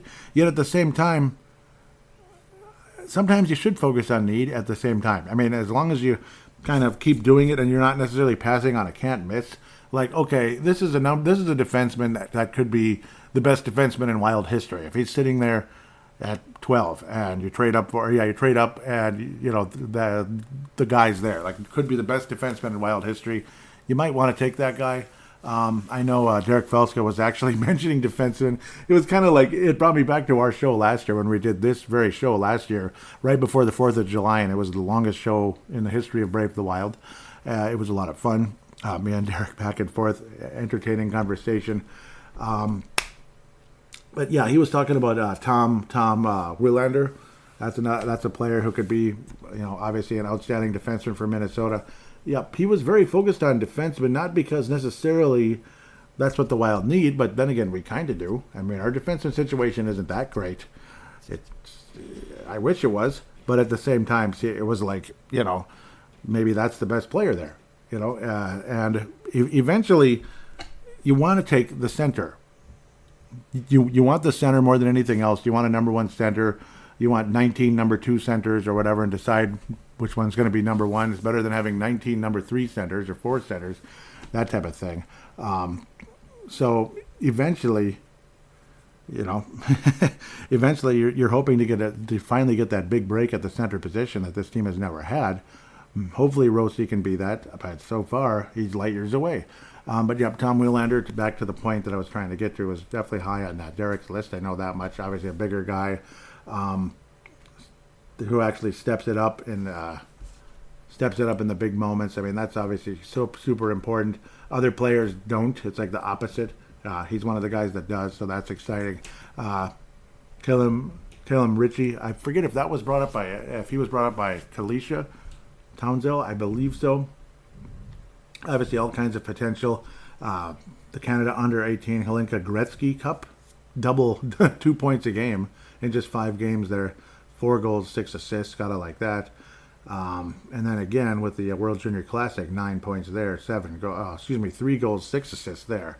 So definitely some potential there at the end of the day. 59 points years ago for the Oakville Rangers as under 15. Geez, that's amazing. 2 points a game there. And then for the Oshawa Generals in the Ontario Hockey League, 19 goals, 26 assists in 65 games for 45 points. For the Generals again this past year, a point a game. 24 goals, 35 assists, 59 points in 59 games, blah, and blah, blah, blah. The important statistic that does matter in a lot of ways, especially for a franchise that has, been plagued by players that are too small or, just kind of, sort of, 6'2". So there you go, 6'2" for Killem Ritchie. Willander, 6'1", basically, 6'1", 2'5", I believe is what they're saying. Yeah, so a little over 6'1". Defenseman, 180 pounds there, and obviously when they're this age, they can put on some weight, they can put on some muscle. They're still growing. Pardon me. Look at the first 4 picks in the draft potentially going. They're center. That's 4, and then is it Montreal? Yeah, right winger. They're the first team to take a non-center. Interesting. Reinbacher, that's a defenseman, obviously very, very high end name that's been mentioned at times. But Killem Ritchie, yeah, I mean, I think he'd be a nice pick for Minnesota. Obviously, again, I'm no expert, but if you can get a legitimate center that can develop in the Wild system and hopefully be here in not too long, just a couple of years, maybe playing in the juniors and then get to the AHL and develop for a year or two. So ultimately, like 3, maybe 4 years, still have a chance to play for the Minnesota Wild. And by that time, again, we'll probably be out of the cap hell. So, well, we will be. We're in the 2 major years of it right now. And we're going to get back to that again. Otto Steinberg, that's another center, 5'11", from Frölunda. So that's another name that's been mentioned. Kind of like Frölunda. Under 18, he, again, 17. Yeah, I'm not trying to sound like Rick Spielman here. Again, right? 17 goals in 19 games. You got to like that. 15 assists to go along with that, again, in the 19 games. World Junior Classic, more than a point a game. Incredible.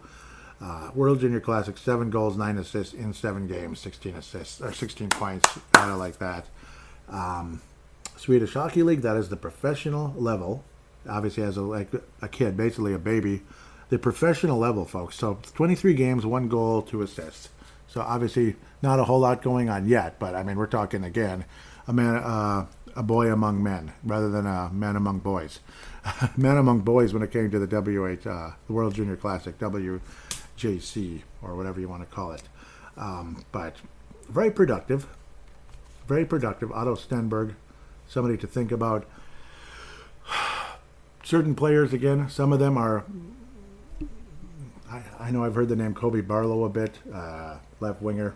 And obviously, again, there's always that whole take the best player available. And some people just say draft by need. I'm kind of somewhere in the middle. I mean, I really, really want centers. And I think later on in the draft as well, centers are crucial. later on, like we're later on in the draft.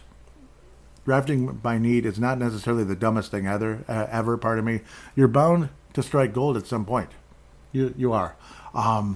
Years ago, when the Vikings had Randy Moss, he had the amazing rookie year, and the Green Bay Packers took like 3 or 4 defensive backs. Like draft pick after pick after pick after pick. It was defensive back, defensive back, defensive back. And within like 2 years, the Packers had one of the best secondaries in football, just because of the fact, you're going to hit something. You're going to hit something. So that's kind of a way to possibly approach this. The Wild should be set at goaltender long term. Short term, we'll see. We'll see. We have Fleury. We have the Flower. He's 38 years old. He's a backup goalie in this day and age. So we'll see what happens with the goalie situation.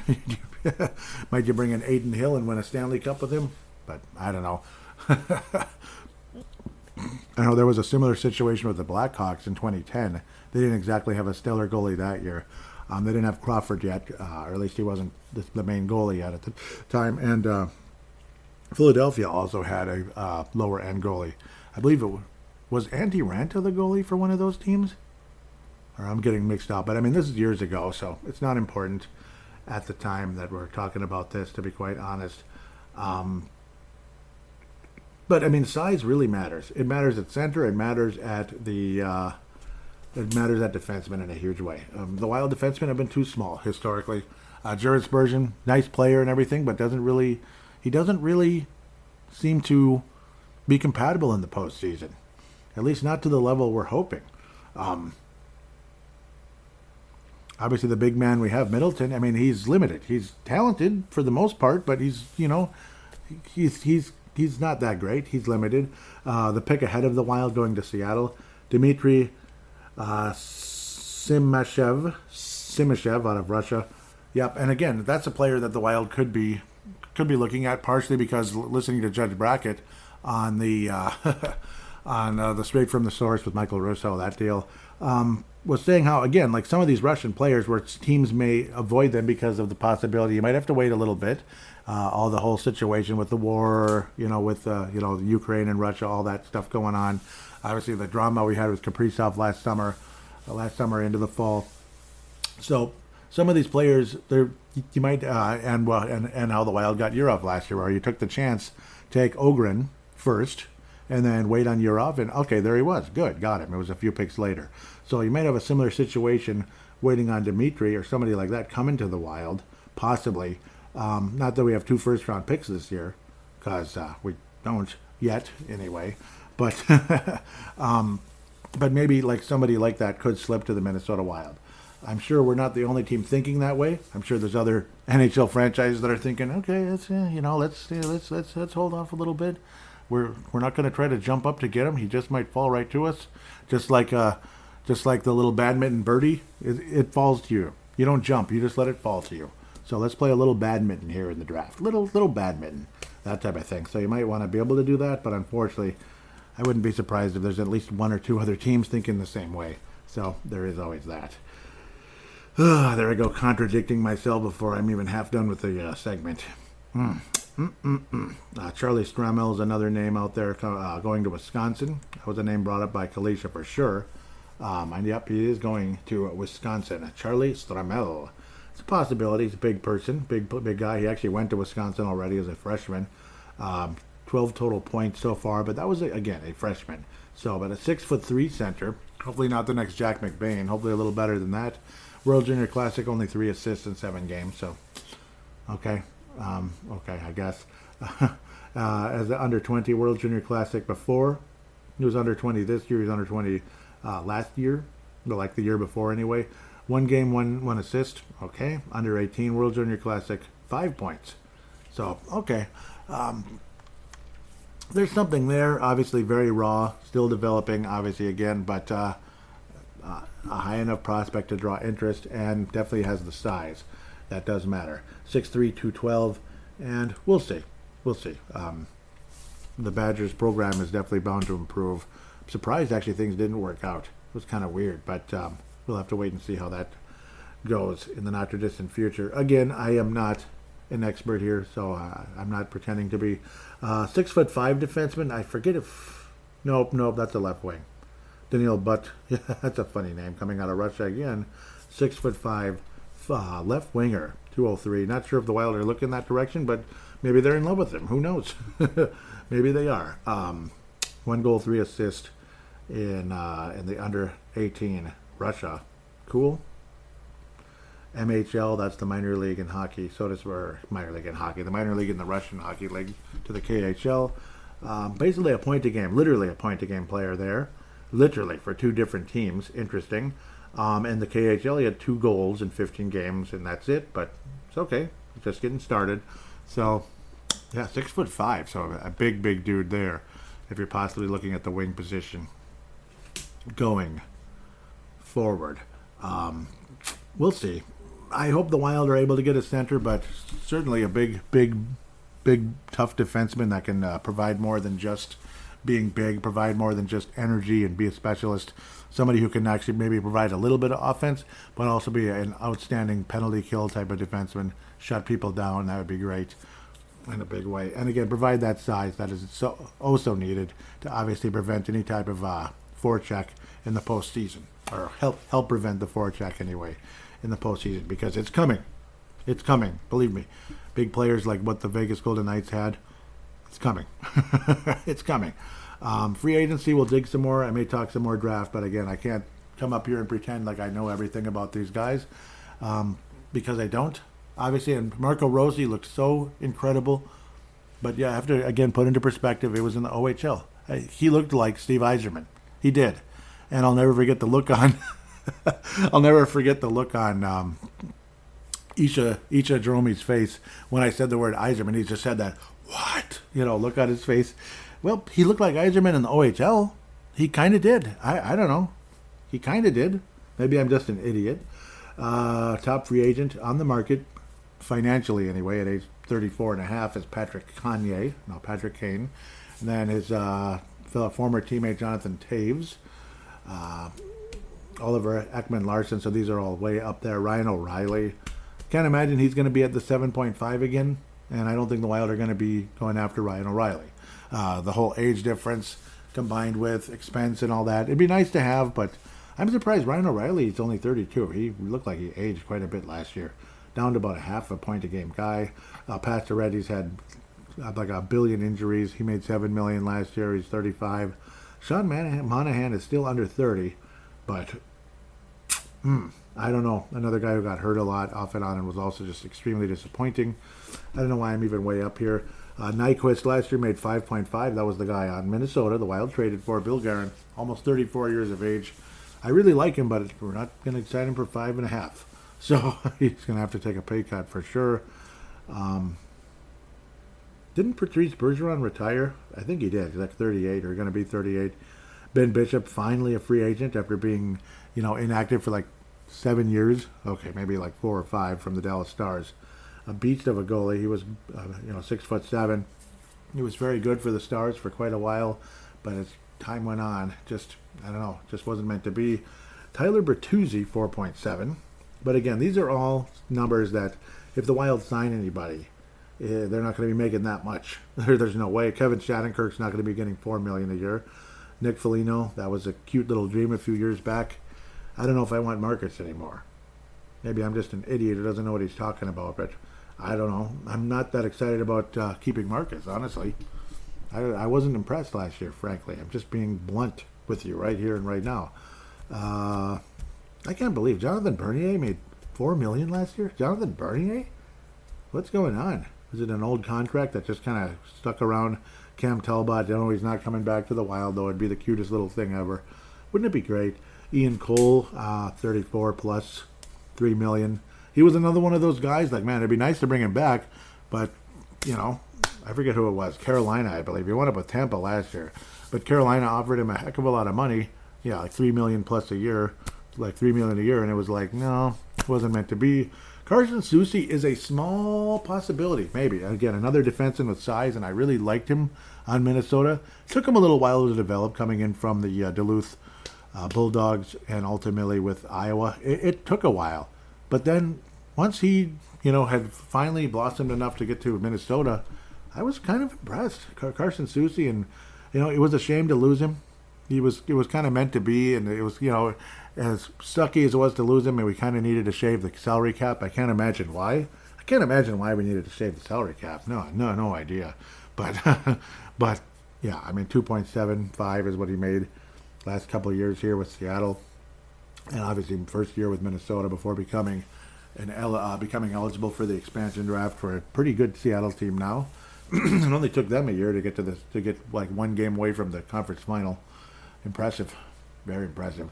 Susie, he'll be 29 by the time he would suit up for the Wild again. If he does, we'll see. I don't know. I doubt it. I doubt the Wild are going to throw a lot of money at him. There's a ton of prospects in the system, and I know most of them are not NHL ready. Unfortunately, but eventually somebody's going to be ready, right? One of the Damon Hunt was drafted in 2020, Ryan O'Rourke 2020.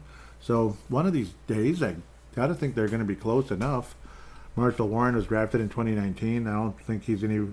Unfortunately, I don't think he's anywhere near the NHL. And by the time Bill Guerin was drafting, the defenseman farm had really dried up. I mean, the two Johanssons were not really exciting anybody. Jacob Golden, he's on a milk bottle. Or milk carton, pardon me. I don't know much about Jake Golden anymore, unfortunately.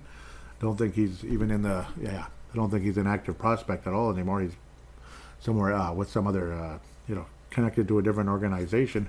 Simon Johansson's kind of what he is. He's just a guy, He did play with Iowa. He was okay, but that's about it. And how old is he by now? 24. So I don't know. I'm not sure. He's okay. That's about it. He's okay. Okay, I repeated myself 6 times. I don't know. And then Warren I don't know. I guess he'd stay at home. There's not a whole lot there, and he's small. Another small defenseman. Yay. That's why Bill Guerin was like Ryan O'Rourke, Damon Hunt, guys like that. I don't know. I don't think any of them make the team outright, but I don't know. One of them should get on the team at some point next year, right? Don't you think we're heading in that direction yet? Are they still too raw?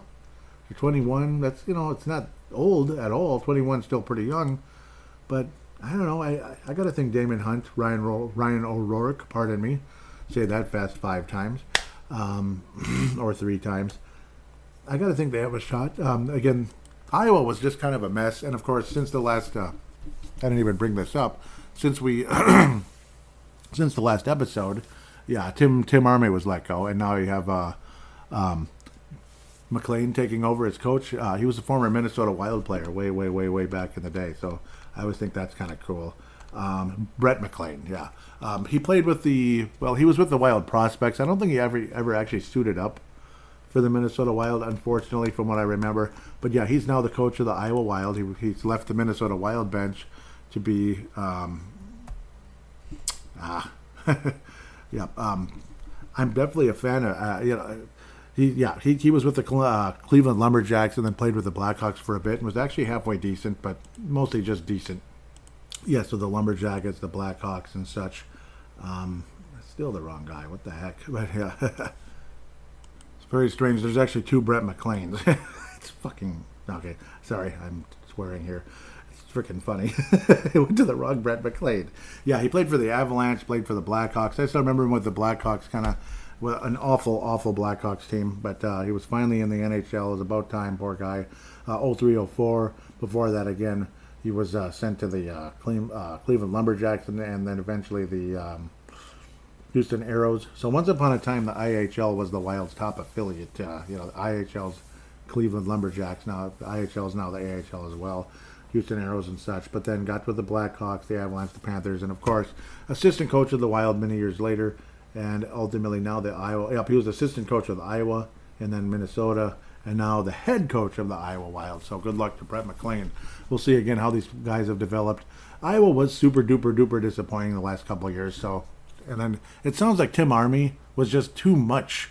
When people talk about the whole gift of gab type of thing, like basically he talks too much, basically, at the bottom line.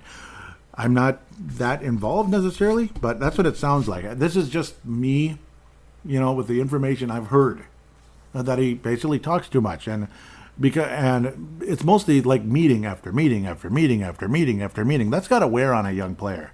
Too many meetings. Enough of the meetings. I hate meetings, unless it's like just a couple of people.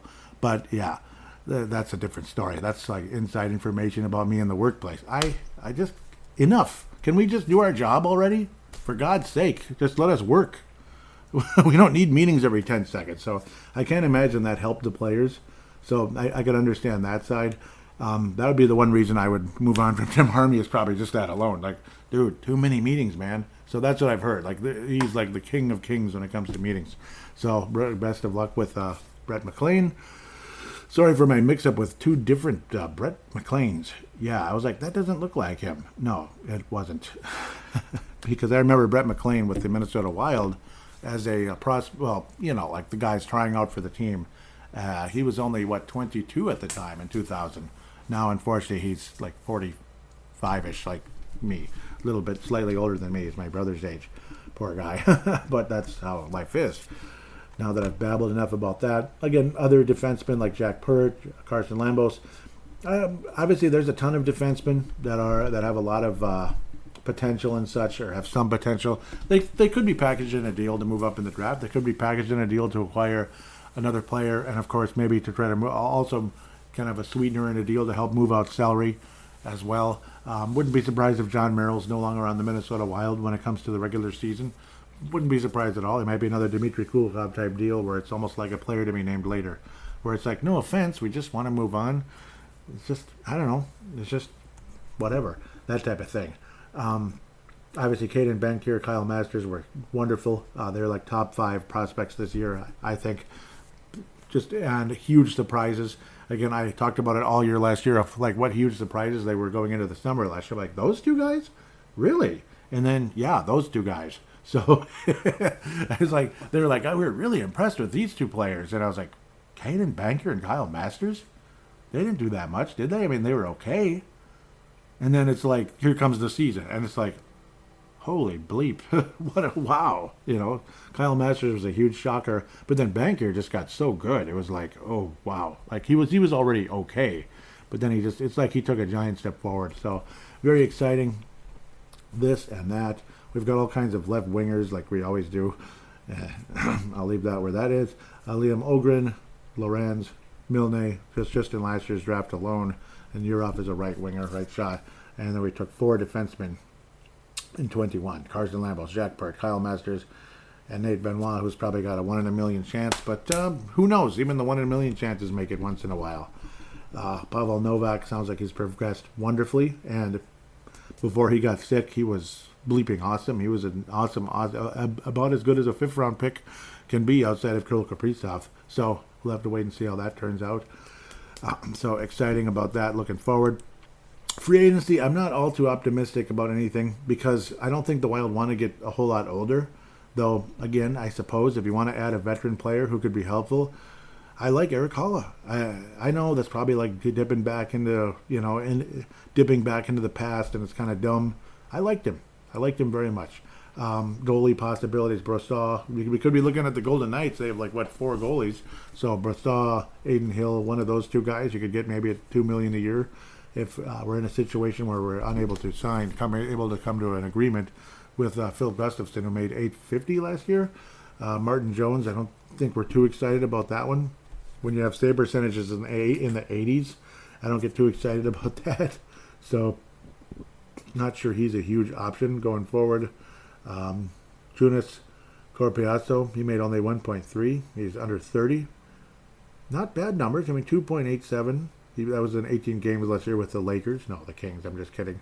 91 save percentage. That one doesn't bother me too much, but maybe he's looking for a significant raise. I don't know. Probably not that much. Thomas Greiss is as old as me, and he didn't have a good year. We'll leave that where that is. Ryan Donato. Yeah. Who was the person that was, I believe that was Hoppy. Hoppy, I love you and everything. I don't know. I'm not as high on Ryan Donato as you are, or the young defenseman on the Wild now either. I like them both just fine, but I don't know. Stolers. Yeah, no. Yeah, no. Extremely cheap, but there's a reason for that. Unfortunately, I don't forgive my arrogance with that statement. Ryan Elliott's 38. That's great, I guess. Zach Parise. Yeah, just retire. You had a decent year. You had your 21 goals. You've made enough money. If I was him, I would just retire. But that's just the way I see the world. I don't think that would hurt the Wild, would it? I think we're past that type of crap where the Wild could get absolutely murdered if the players retire young or something. How crappy was that? Just the whole situation. Yep, Corey Perry's 38. I don't think so. Corey Schneider's 37. I don't think so. So on and so forth. So free agency, it's probably going to be involved. I mean, there's going to be changes. Matt Dumba made $6 million last year. Does he want to come back for $2 million? Yeah, right. I doubt it. But would I want to pay him a whole lot more? Like, would I want to give him $4 million? No. Matt Dumba, $4 million. What for? For what? I mean, $4 million to get 18 points and be like, oh, okay, slightly to be an above average defensive defenseman for the first time in his career. It took him 10 years to get there, and now he's at 18 points. I mean, I don't know, $4 million really. Sorry, I don't see it that way. If you do, that's totally fine. So, again, unfortunately, it's going to. I'm expecting a possible trade of some sort. Obviously, Matt Dumba to walk and wind up with possibly the Ottawa Senators, Calgary Flames. Who knows? Maybe the New York Islanders, since 19% of Wild players wind up with the New York Islanders. Others wind up with Buffalo or Vancouver. It seems like those are the other teams where Minnesota players always seem to wind up. Yeah, New York Islanders, Buffalo, super common. I don't know. I mean, I wouldn't mind Ian Cole, but he's really old. So no, I know that's okay. I liked him when he was here. Eric Holla, again, if you want to sign a veteran center who's like a two-way player, and he's undersized a bit, unfortunately, but I don't know. He's okay. Dmitry Kulikov, I can't believe he made $2 million last year, but that was actually on us. You're welcome. Nick Bonino's 35. Whatever. I think I've babbled enough now. Ryan Reeves is the other one. He made 1.7 last year. Obviously, a huge conversation among Minnesota Wild fans about bringing back Ryan Reeves. I'm not too keen on that. If it's more than 1.25, 1.5 absolute tops for a year or two, and that's it. And it's not to be a jerk, like, here, take it or leave it, Ryan. It's not. That's not my premise here. My premise is he is a specialist. Bill Guerin said he doesn't want specialists. He wants guys that can do more than one or two things. So, hello? Does Ryan Reeves score goals? Is he a phenom defensively? Is he the king of the penalty kill? Is he a great power play guy? No, he's a physical presence with who's good in the locker room. And so that's just the way it is. It's facts speak for themselves. That was a fair ball, huh? Cool. Anyhow, sorry. Facts speak for themselves, though, when you think about that. Honestly, I'm not too confident Ryan Reeves is going to be back on the Minnesota Wild, but he might be. It's not going to kill me if he isn't. But I don't think Ryan Reeves and Marcus Foligno will be back, and I don't think both will be here. I think only one will return, possibly, and maybe neither. Obviously, you're hoping Brandon Duhaime can finally stay healthy, this type of thing. That's where the conversation comes in with him, that you hope he can stay healthy long term. I thought I had the salary caps up here, so I got to mess around with that a little bit. But, yeah, you hope that Brandon Duhaime can stay healthy. Obviously, he can kind of help with that Foligno type of vibe, that type of, obviously he's a younger guy. He's not a team captain type of thing. But Foligno didn't represent that great in the playoffs. He had one game where he looked like, wow, he's the man, and he's really taking charge of the situation. And then the rest of the series, it was like he's losing his mind out there. Come on, man. Seriously. So that's the other side of it. That doesn't have me all too excited. Again, Brandon Duhaime is he's a restricted free agent, arbitration eligible. Mason Shaw, restricted free agent, arbitration eligible. Sam Steele, restricted free agent. Everyone, arbitration eligible. That's right. Sam Steele, I'd say probably don't worry about it. I'd say, he's kind of a dime a dozen type of player. Yeah, he can play center, but there's a lot of Sam Steeles out there. It's no disrespect. I wish he was better, but I don't think he is better. Johansson's already been signed, $2 million per. Ryan Hartman has got 1.7 remaining. 1 year, 1.7. Connor DeWara will be a restricted free agent. What is it now? Arbitration eligible. That's the hammer, I guess. Kirill signed for 3 more. Boldy signed for 15 more years. Hopefully we don't buy him out. Okay, I'm just kidding.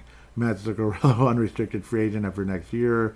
So on and so forth. Foligno, unrestricted free agent after next year. So there's always that possibility that we just let him walk, kind of like Matt Dumba. Philip Gustafson, we already talked about that. Kalen Addison is a restricted free agent, not arbitration eligible. So on, so forth. Klingy is a unrestricted free agent. I don't think the Wild bring him back. He was not that good. Klingy, right? We're clinging on for dear life. Goligoski, does he get moved? 1 year remaining, $2 million. 37 years of age. Do we move on? And he's got a no-move clause, which, yeah, okay. God, why don't you give John Merrill a no-move clause while you're at it, too? Come on. Jeez. Stupid. Anyhow, I understand that's part of negotiation sometimes, but Alex Goligoski, though, I mean, jeez. We're not talking about Chris Pronger in his prime here. So,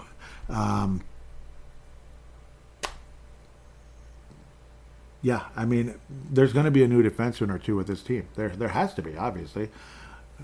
There has to be. I don't think Addison returns. I think he gets dealt. Dumba walks as a free agent. Klingberg walks as a free agent.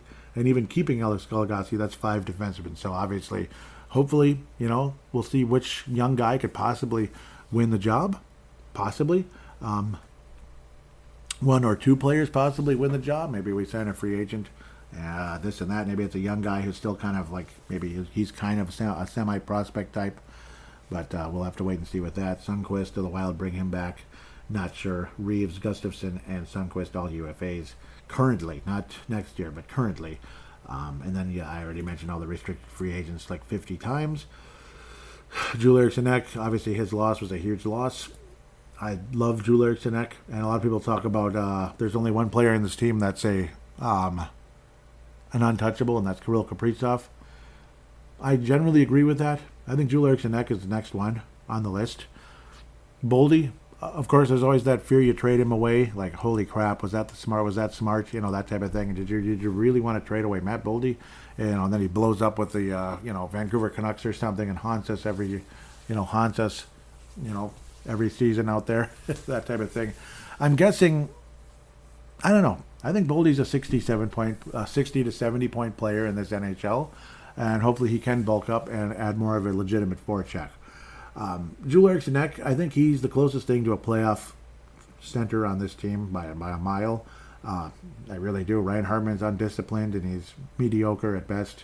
I just said it. Yes, I did. Connor DeWara's an incredibly good penalty kill guy, but he's undersized. He's young. He can get bigger. He can get better.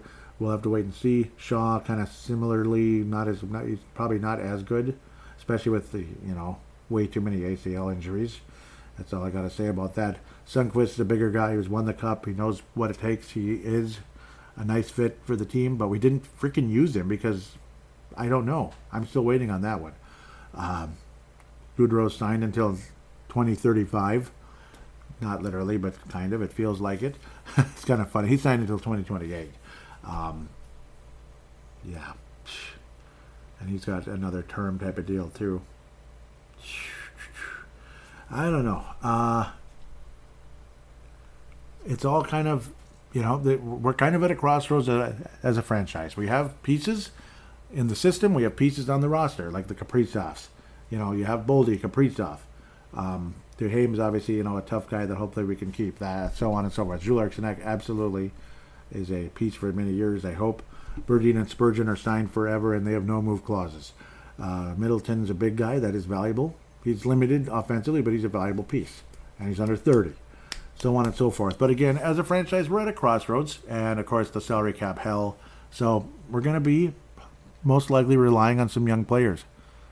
I don't see this team going out and signing a bunch of free agents because why would you do that? And how can you do that with your current cap situation? So it's going to be the Damon Hunts, the Ryan O'Rourke's types. One of them maybe can make the team. Hopefully. For their sake. Hopefully they can. And if they don't, I guess, again, hopefully there's a free agent that's a nice piece that's not expensive that can help. But I got to think we're pretty close to a Damon Hunt or Ryan O'Rourke skating for the Minnesota Wild. It's got to be coming at some point, right? Maybe I'm full of crap, but I don't know. I know they weren't world beaters last year, but maybe at some point next year they make the they come up for an injury replacement, and then they end up being better. They end up being closer to ready than we may have thought, and that's the hope. That could be the situation going forward. But again, we're at a crossroads as a franchise right now because of the whole salary cap situation and certain players that have to move on because they just have to. First of all, you can't afford them. Secondly, it's time to move on. Like, with Matt Dumba, it's time to move on. That type of thing. And thank God in heaven you have a number one goalie of the future in Jesper Wallstedt. You trade him away, I think you're probably going to regret it. But unless it's for, Connor Bedard. Somebody like that. But I don't think the Wild are in any big rush. I don't think the Wild are going to be trading for number one. And I don't think the Blackhawks are all too interested in trading away Connor Bedard's rights to the Minnesota Wild. So, that's, I've probably rehashed things 15 times and you're sick of listening to it. So I apologize if that's the case. Sometimes I just kind of let the show kind of flow when it comes to segments like this. But that's kind of where we're at right now as a franchise, at a crossroads. With that said, we'll take a quick break and we'll hear from you guys next. You'll hear what you have to say about the about the whole polls and such, and responses to who deserves what and who is the best player, this and that. And I'll probably post before next show, the free agent one, what should the Wild do? What should the Wild do going into the offseason exactly? What are your ideas of trades and free agency and such? I wouldn't have minded putting that on this one, but I think the next show is an even stronger focus on that coming forward.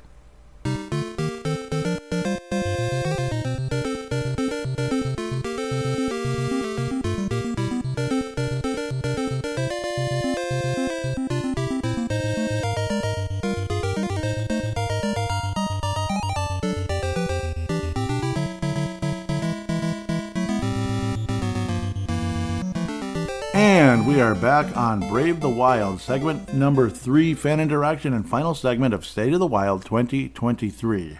The good news is we are not going to talk about Taylor Swift on this segment or any of the other segments on this show or ever. I'd rather set my hair on fire, frankly, so we get a break from that kind of nonsense, those of us that are getting a little tired of it.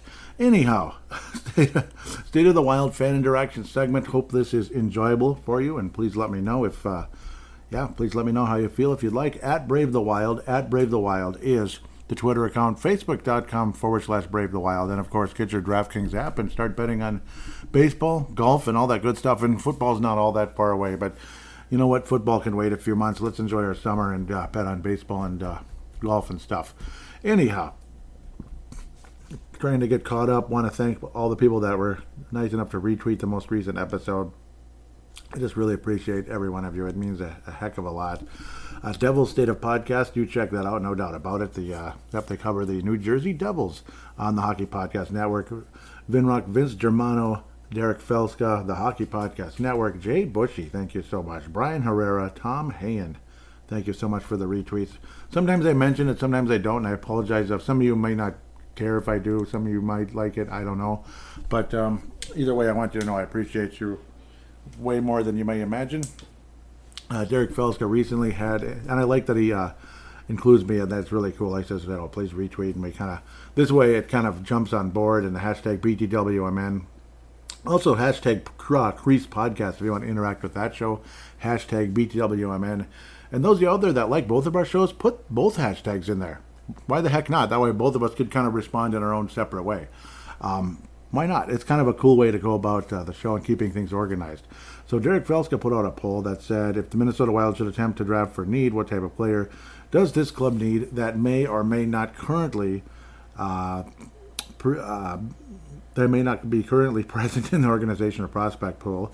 Top 6 forward, a center, big physical defenseman, offensive D-man, power play quarterback, or other, please reply. So it wound up being 0.5% for other. Interesting. Offensive defenseman, only 6%. Big physical defenseman, 16%. And guess what got number one? Top six forward or center, of course, 77.5. That's a huge thing. So, I shared an article from Minnesota Sports Fan. 4 players the Wild could trade away to create cap space. So, yeah, don't be too surprised that Foligno, possibly one of them, Foligno along with Zuccarello and such. And, of course, we talked about that a little bit. Maybe I didn't talk about it enough. Maybe I talked about it too much. But it's up to you how you feel about that. Logan Cooley is returning to the Minnesota Gophers. That was as of May. So, of course, again, it's been a while since the last show because I've been busy on this one, busy with, the 2-job situation, this and that. And, yeah, just kind of waiting through the playoffs and all that. So, again, apologize. It's been so long since the last episode. I thought I squeezed one in around the Cup final, but I didn't actually, did I? It was kind of getting close, but, again, time flies really quick. I was saying I'm absolutely thrilled at the prospect of Vegas versus Florida final. I prefer Vegas, but I feel terrible for either team that loses in that one. And yeah, I mean, I felt terrible for Florida, like I talked about in segment number 1. And just in case, it might sound like I was kind of like going after anybody that's annoyed with the Vegas winning the Cup. I don't mean to. I apologize if it sounded like that in segment 1.5. I sure as heck don't mean it that way. Like, I know a lot of people, even on Crease podcast, they didn't sound too thrilled about it. So, nope, I was not taking shots at you, I promise. So, hopefully you weren't like, whoa, Joey, what the heck? No, I was not. I was not meaning to. I hope to God it didn't sound like that. Yeah, I mean, I just, I'm happy for a lot of the players on the team that have actually been there for 6 years. For them, it is kind of like a finally. Like, 2018 is already getting to be a while ago. So, the summer of 2018. It's already been a little while, so I could understand a little, like it was kind of frustrating, and things looked so promising, and then all of a sudden you start kind of getting beat. You stop scoring in the conference final. You don't even make the playoffs. You make a crazy trade that finally panned out this year. And like they said on the Sin Bin, as I was listening this morning before recording this show, this segment was this was easily the best the Vegas Golden Knights have ever played. Yep, complete, absolutely complete, top to bottom. They stayed healthy too.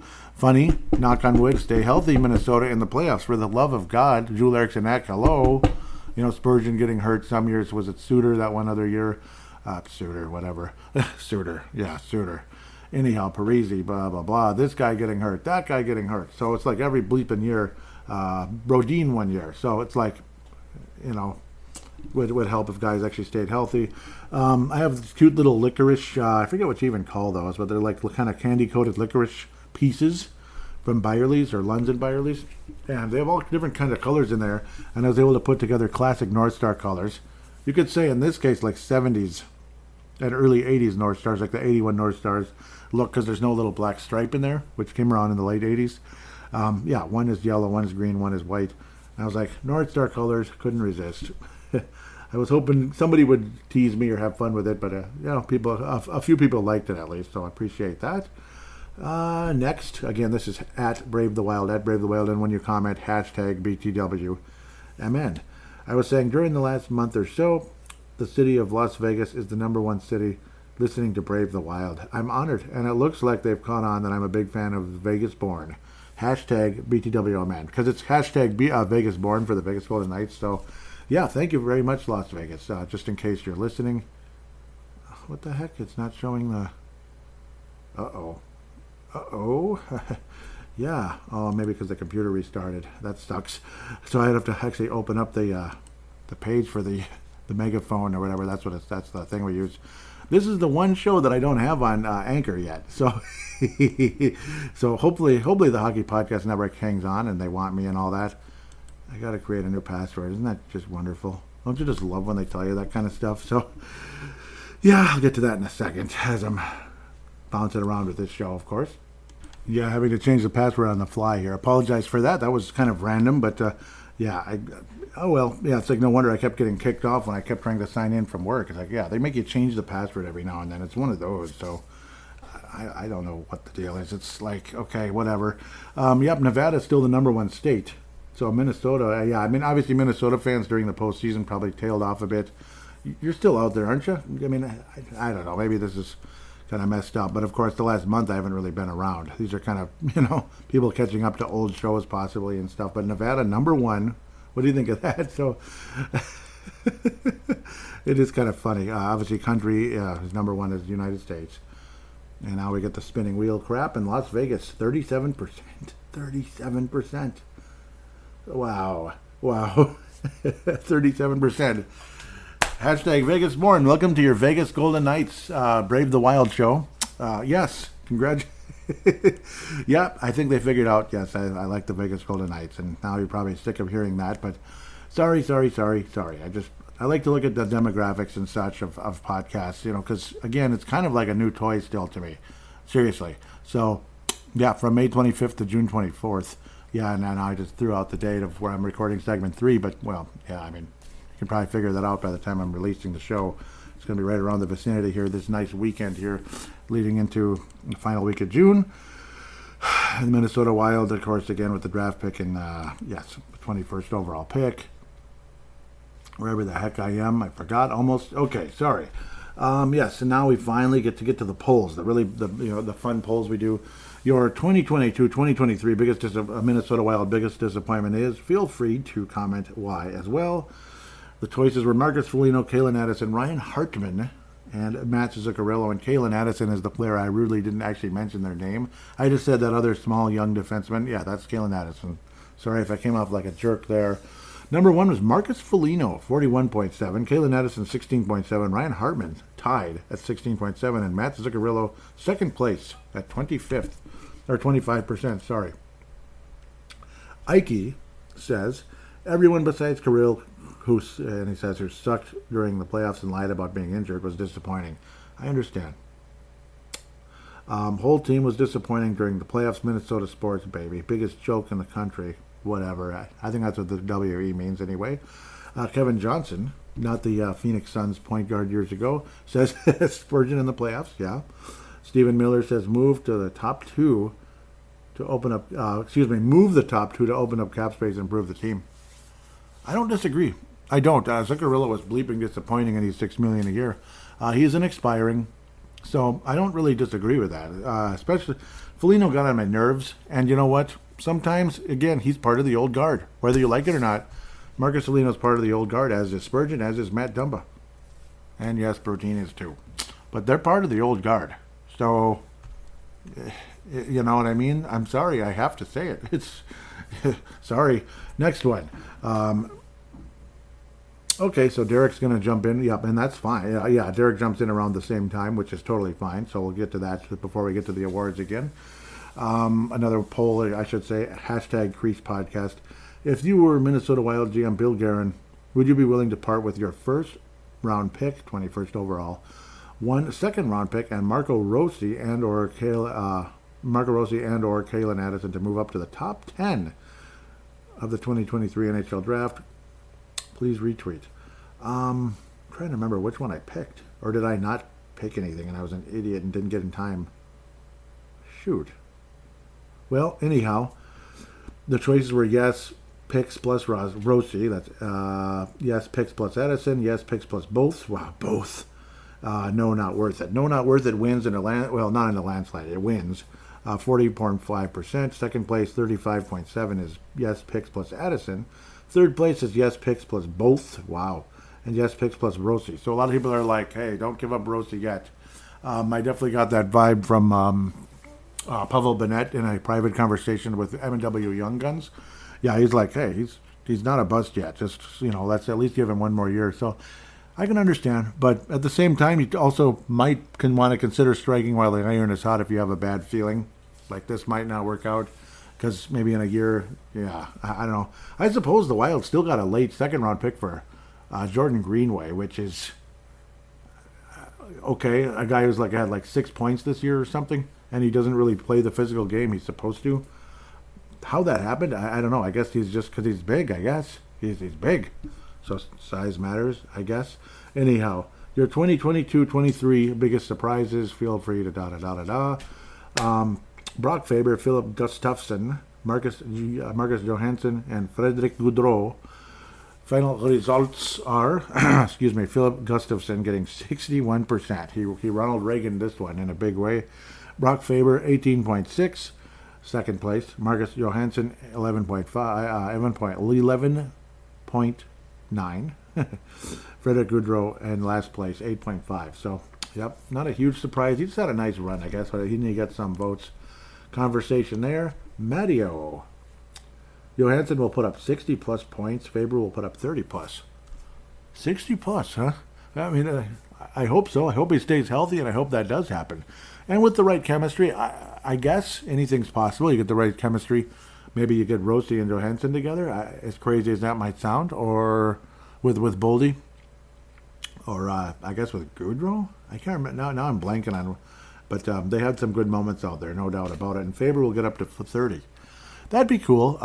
He's definitely hardcore defensive-minded, but I do think his points are going to go up. And, of course, in the National Hockey League, they play 82 games, not like 40. It's like in college. So we're talking double games. Faber had, like mid to upper 20s, so in college. Hogamadog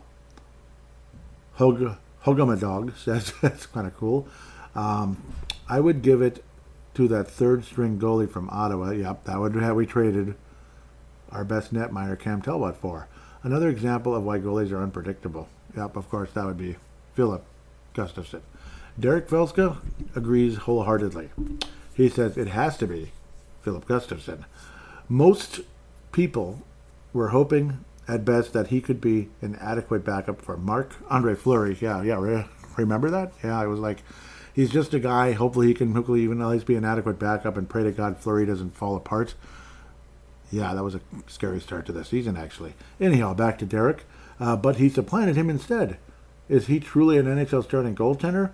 Still to be determined, but his play makes keeping him a challenge for the Wild. Yep, makes keeping him a challenge for the Wild again because of, the amount that he might be demanding and such. And, well, we're in late June, and, yeah, nothing. Crickets, that kind of thing. So, I think I have a cricket soundbite. We'll see. I'm going to leave a spot here just in case.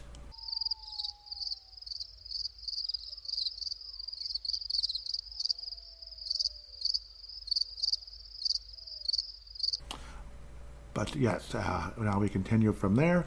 Mike says, Gus, for me, he came in as a question mark this year.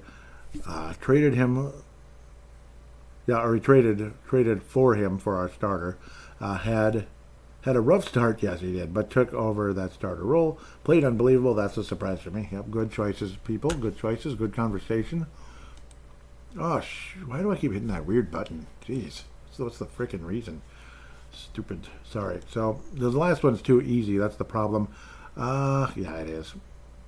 Luckily, there's a little more conversation coming up. Not too much, though, unfortunately. Yep. So the MVP is it's Matt Boldy, and Matt Boldy, easy. Okay, I'm just kidding. Okay, your MVP for the year is, basically, to keep it short, Kirill Kaprizov, Philip Gustafsson, Joel Eriksson-Ek, and Matt Boldy. I thought those were the right four people to put up there. Kirill Kaprizov wins not in a landslide. Not in a landslide. Nope. I don't know if there was hanging chads or something that pushed him across the finish line or what, but I'm not sure. Or something else that might have happened a couple of years ago. Philip Gustafsson comes in, Kirill Kaprizov 40.8, Philip Gustafsson with 38.8. Joel Eriksson-Ek with 12.2, and Matt Boldy with 8.2. Coming in the bottom, riding the pine, so to speak.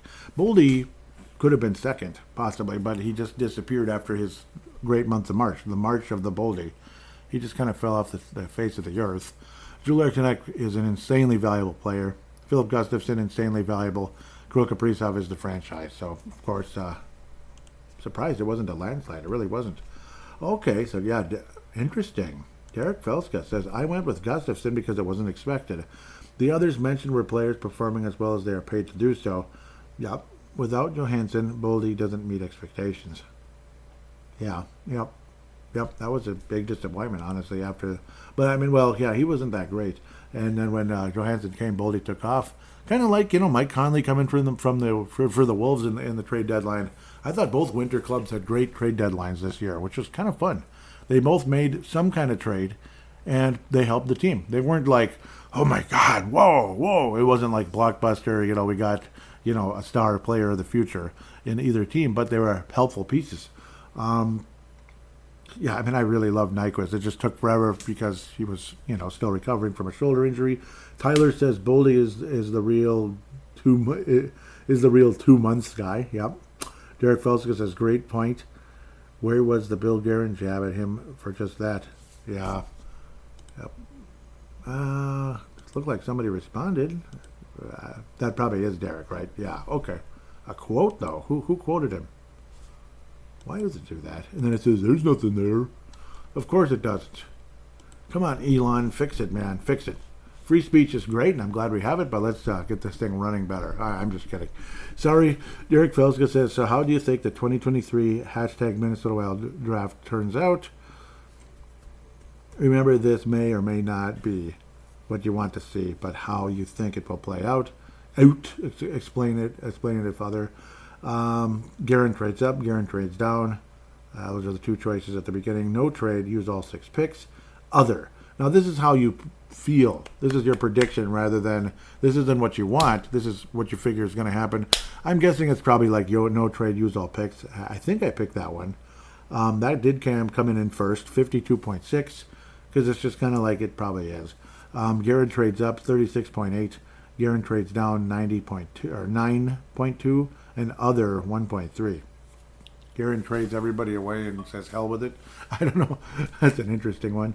The other, they could trade up, and there is a possibility, and that did come in second. And I do think it's a possibility because we are kind of stagnant, and it's not like you'd owe anybody $1 trillion. That's the thing. Maybe you try to free up some cap space and get a young, get somebody you really like. Like 12 pick or something, 11 pick. Maybe you get that Miller. So. Could be a possibility. I was again saying congratulations, Vegas Born at Sinbin Vegas. This is awesome. I'm a big fan from day one, and I am. You might hate me, but I am. Final tweet was, at least I think there might be a reply or two. What I'll jump into. Gun to my head. I'm thinking more of a second or third line center who can hopefully. Okay, I'm responding to somebody. I'll go back. I don't know if they got my response or not, but I guess they did. Okay, what led to this? This is good. I'm glad this is here. So we're going to back up to the top of the thread, which is where I should have done in the first place. So MNW Young Guns says the grand finale is here, introducing the #Minnesota MN Wild prospect of the season, Brock Faber. It wasn't an easy decision as Faber, Wallstedt, Bankier, and Kuznetsov had fantastic seasons. Faber was phenomenal in the NCAA and also impressed during a short stint in the National Hockey League. So the top 4 players in the prospect of the season rankings, and I voted for 3 guys. I did vote for, well, we'll get back to that first. Brock Faber, number 1. Jesper Wallstedt came in second. Caden Bankier came in third, and Merit Kuznetsov came in fourth. My personal choices were, you just kind of flip-flop Faber and Bankier. I put Bankier number 1. Caden Bankier was my prospect of the year because he just took off. He absolutely took off. He got into the mid to upper 80s in points. He was absolutely phenomenal. Really loved what Caden Bankier did out there. And I know I've used that same phrase about 1 million times, but I really do, sincerely. That was super impressive. Kyle Masters, I thought should probably be on the list somewhere, but he is, I guess. But Kuznetsov took a huge step forward as well. Jesper Wallstedt is pretty close. He's pretty close to being a really good goalie. Obviously, he showed some wonderful signs. He is pretty close, but it's not like he's going to be here half of the season next year. Probably not. There's a chance, but probably not. I was saying can't disagree too much. My overall guy was Bankier. My top 3 all made it. Just were shuffled with the other votes. Ha ha. So yeah, Faber and Bankier, just shuffle those two with Bankier. Number 1 of the year for Paladino Joey of Brave the Wild. Caden Bankier was the 3rd round, 86th overall pick in the 3rd round of the NHL draft, 86th overall, 2021. Kamloops Blazers last year, only 57 games, only 57, much less than 68, so to speak. Well, it's less. 37 goals, though. That's what's really exciting. 48 assists, 85 points. This is the WHL. This is, so tread carefully, kind of guys like Adam Beckman and such, but Very encouraging, huge jump. He looked like a guy who was kind of like, okay, he's okay. He's kind of like a point a game, but he went well beyond that this past season. It's amazing to see guys taking steps forward. Kyle Masters went from a guy who could barely scratch the double digits in points in like 60 games. 21-22, Kyle Masters had, in 65 games, had 3 goals, 11 assists for 14 total points. 66 games this past season, 11 goals and 54 assists. 54 assists for 65 points. You know, I mean, he probably should be in the top 4. I don't know. But Kuzmadinov looks super promising. Kyle Masters, super promising. I mean, these guys definitely were a wonderful, wonderful story this season. 2 guys that were, again, like I've repeated this 75 times, but I remember kind of like the year before, it was like, oh, you know, they're okay prospects. You know, we'll see, blah, blah, blah. You never know, da-da-da-da-da. Well, this is why you never know. Because then you came into the summer, and the summer, you know, the prospect camp, and they're like, you know, the 2 guys that impressed me the most here, that are impressing me the most right now, Caden Bankier and Kyle Masters. And it's like, huh? Wait, who? Caden Bankier and Kyle Masters? Not Lambos? You know, not Lambos, not Beckman or something like that. No, Caden Bankier and like not Ryan O'Rourke, not Rossi, not Hunt. No, Caden Bankier and Kyle Masters. And it's like, well, you're right. You're absolutely right. I forget if that was Brandon Molesky or anything. Gosh, Brandon Molesky interacts with Crease Podcast. I am jealous. I'm jealous. I wish I knew him too. I like Brandon Molesky, Beyond the Pod with a D. Man, I really like that. I really like it. So anyhow, that's cool that Derek actually knows. Him and Brandon Molesky seem to know each other, so that's kind of cool. Yeah, let's get back to where I needed to be. Sorry, I kind of got distracting myself here. At Erickson, Erics1 at Eric1 14. It's the number, or it's like the word 1. The word 1. You know, you get the idea. What kind of player do you think Bankier can be for the Wild? And I was saying, gun to my head, I'm thinking more of a second or third line center who can hopefully be on the second power play unit someday. This is all light years away, but it would certainly be a wonderful story. Unfortunately, no response and no like or anything. So I don't know if I was an annoying, lame response or what the deal was. Maybe you're just busy or whatever.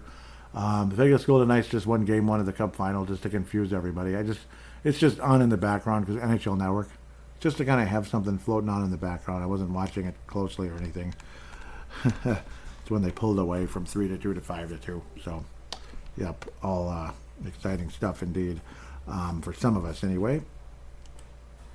I know a lot of people would have highly preferred Florida, but I don't know. I guess they just weren't up to it, I guess. But I think Florida wins at least one Stanley Cup.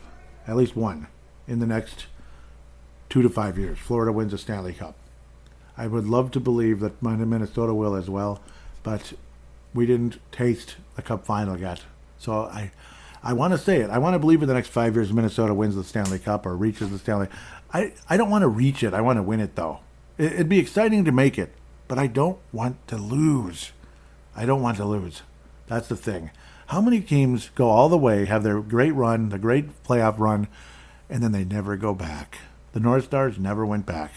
They went back as Dallas all those years later. Woohoo, lucky us. So at least some of those players that were still hanging on, like Madonna was still only like 30 years old or so. So lucky for him. But like John Casey, long gone. Brian Propp never got a Stanley Cup. He was on like 4 teams that went to the final and lost. I feel for guys like that. I really do. I think he lost the final 4 times, Brian Propp. That sucks. No cup. Like Philadelphia. My God, Philadelphia. How many finals since 1980 did they go to and lose? It's unbelievable. It's like 11 or something. 1980, they lost to the Islanders. 85, they lost to the Edmonton Oilers. 87, they lost to the Oilers. You know? And then Brian Propp, and then 91, lost to the Penguins. So guys like that I feel for. I don't want to see our players wind up with that. Like they get to the final but lose. I feel terrible for Brock Faber not winning a national championship. They should have. But they just didn't do what Vegas did. Of course, Vegas did lose Game 3 in almost the exact same fashion where they just couldn't score anymore. And Florida was just too hot. They were just, we are going to win this bleeping game, whether you like it or not. We're winning. And that's pretty much what the Quinnipiac, whatever they are, did. So the Quinnipiac Cats took care of business. So still sticks on my mind. It still hurts. I still hate it. I still hate it very much. Man, who could sit indoors and watch like the whole Stanley Cup Finals in the summer? Now that the sun's coming out again after, it looked like a little scared for a minute. But that's what kind of summer this has been so far. It's going to rain. It's going to rain. Nope, it's not going to rain. It's not at all. I personally hate rain, but I understand there is a need for some. It can go ahead and rain overnight all at once, as long as it's relatively dry in the morning so I can do my other job. But anyhow, I'm getting off topic here beyond belief, which is probably my cue to come to a quick close. But again, expressing my hunger for a championship here. I'd love to see the Gophers win another national championship. It's been forever, obviously. Hopefully they can. They have some wonderful young players coming up, and Cooley, of course, sticking around, and so on and so forth. And obviously the Minnesota Wild, because I know a lot of you are from everywhere. Gopher fans are mostly kind of Twin Cities-ish, I guess, most of them. Some of them might be up in the Iron Range and such. But, yeah. But Minnesota Wild fans were all over the place. Maybe there's Minnesota Wild fans in Nevada. And then your new team is like your second favorite, that kind of thing. But who knows? Or we're your second favorite because you have a host that's so friendly to you and appreciates you so much. So, or other shows might not be big fans of Vegas, but I am. So now that I've mentioned that 50,000 times, and I'm sorry. Really hoping that, again, this team can get things going. Obviously, the future, it in a lot of ways hinges on the prospects.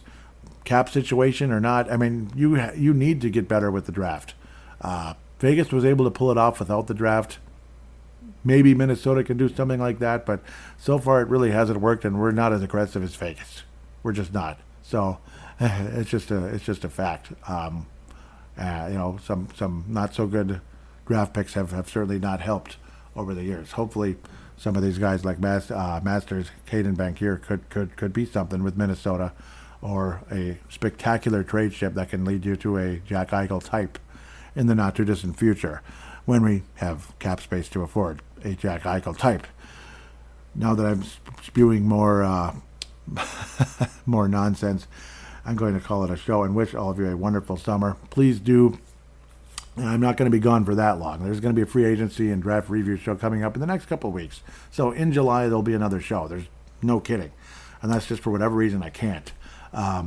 Luckily, I don't have to. Luckily, nothing super crazy is going on, I hope. So hopefully I have good news about a better job at some point in the not too distant future. But again, not Wild related at all. But again, you never know if your schedule is going to change. With that said, though, again, please do tell your friends about the show. Keep retweeting it, those of you that have. I really appreciate it. Sharing it and this and that on Twitter. Positive rating on like Apple Podcasts, places like that.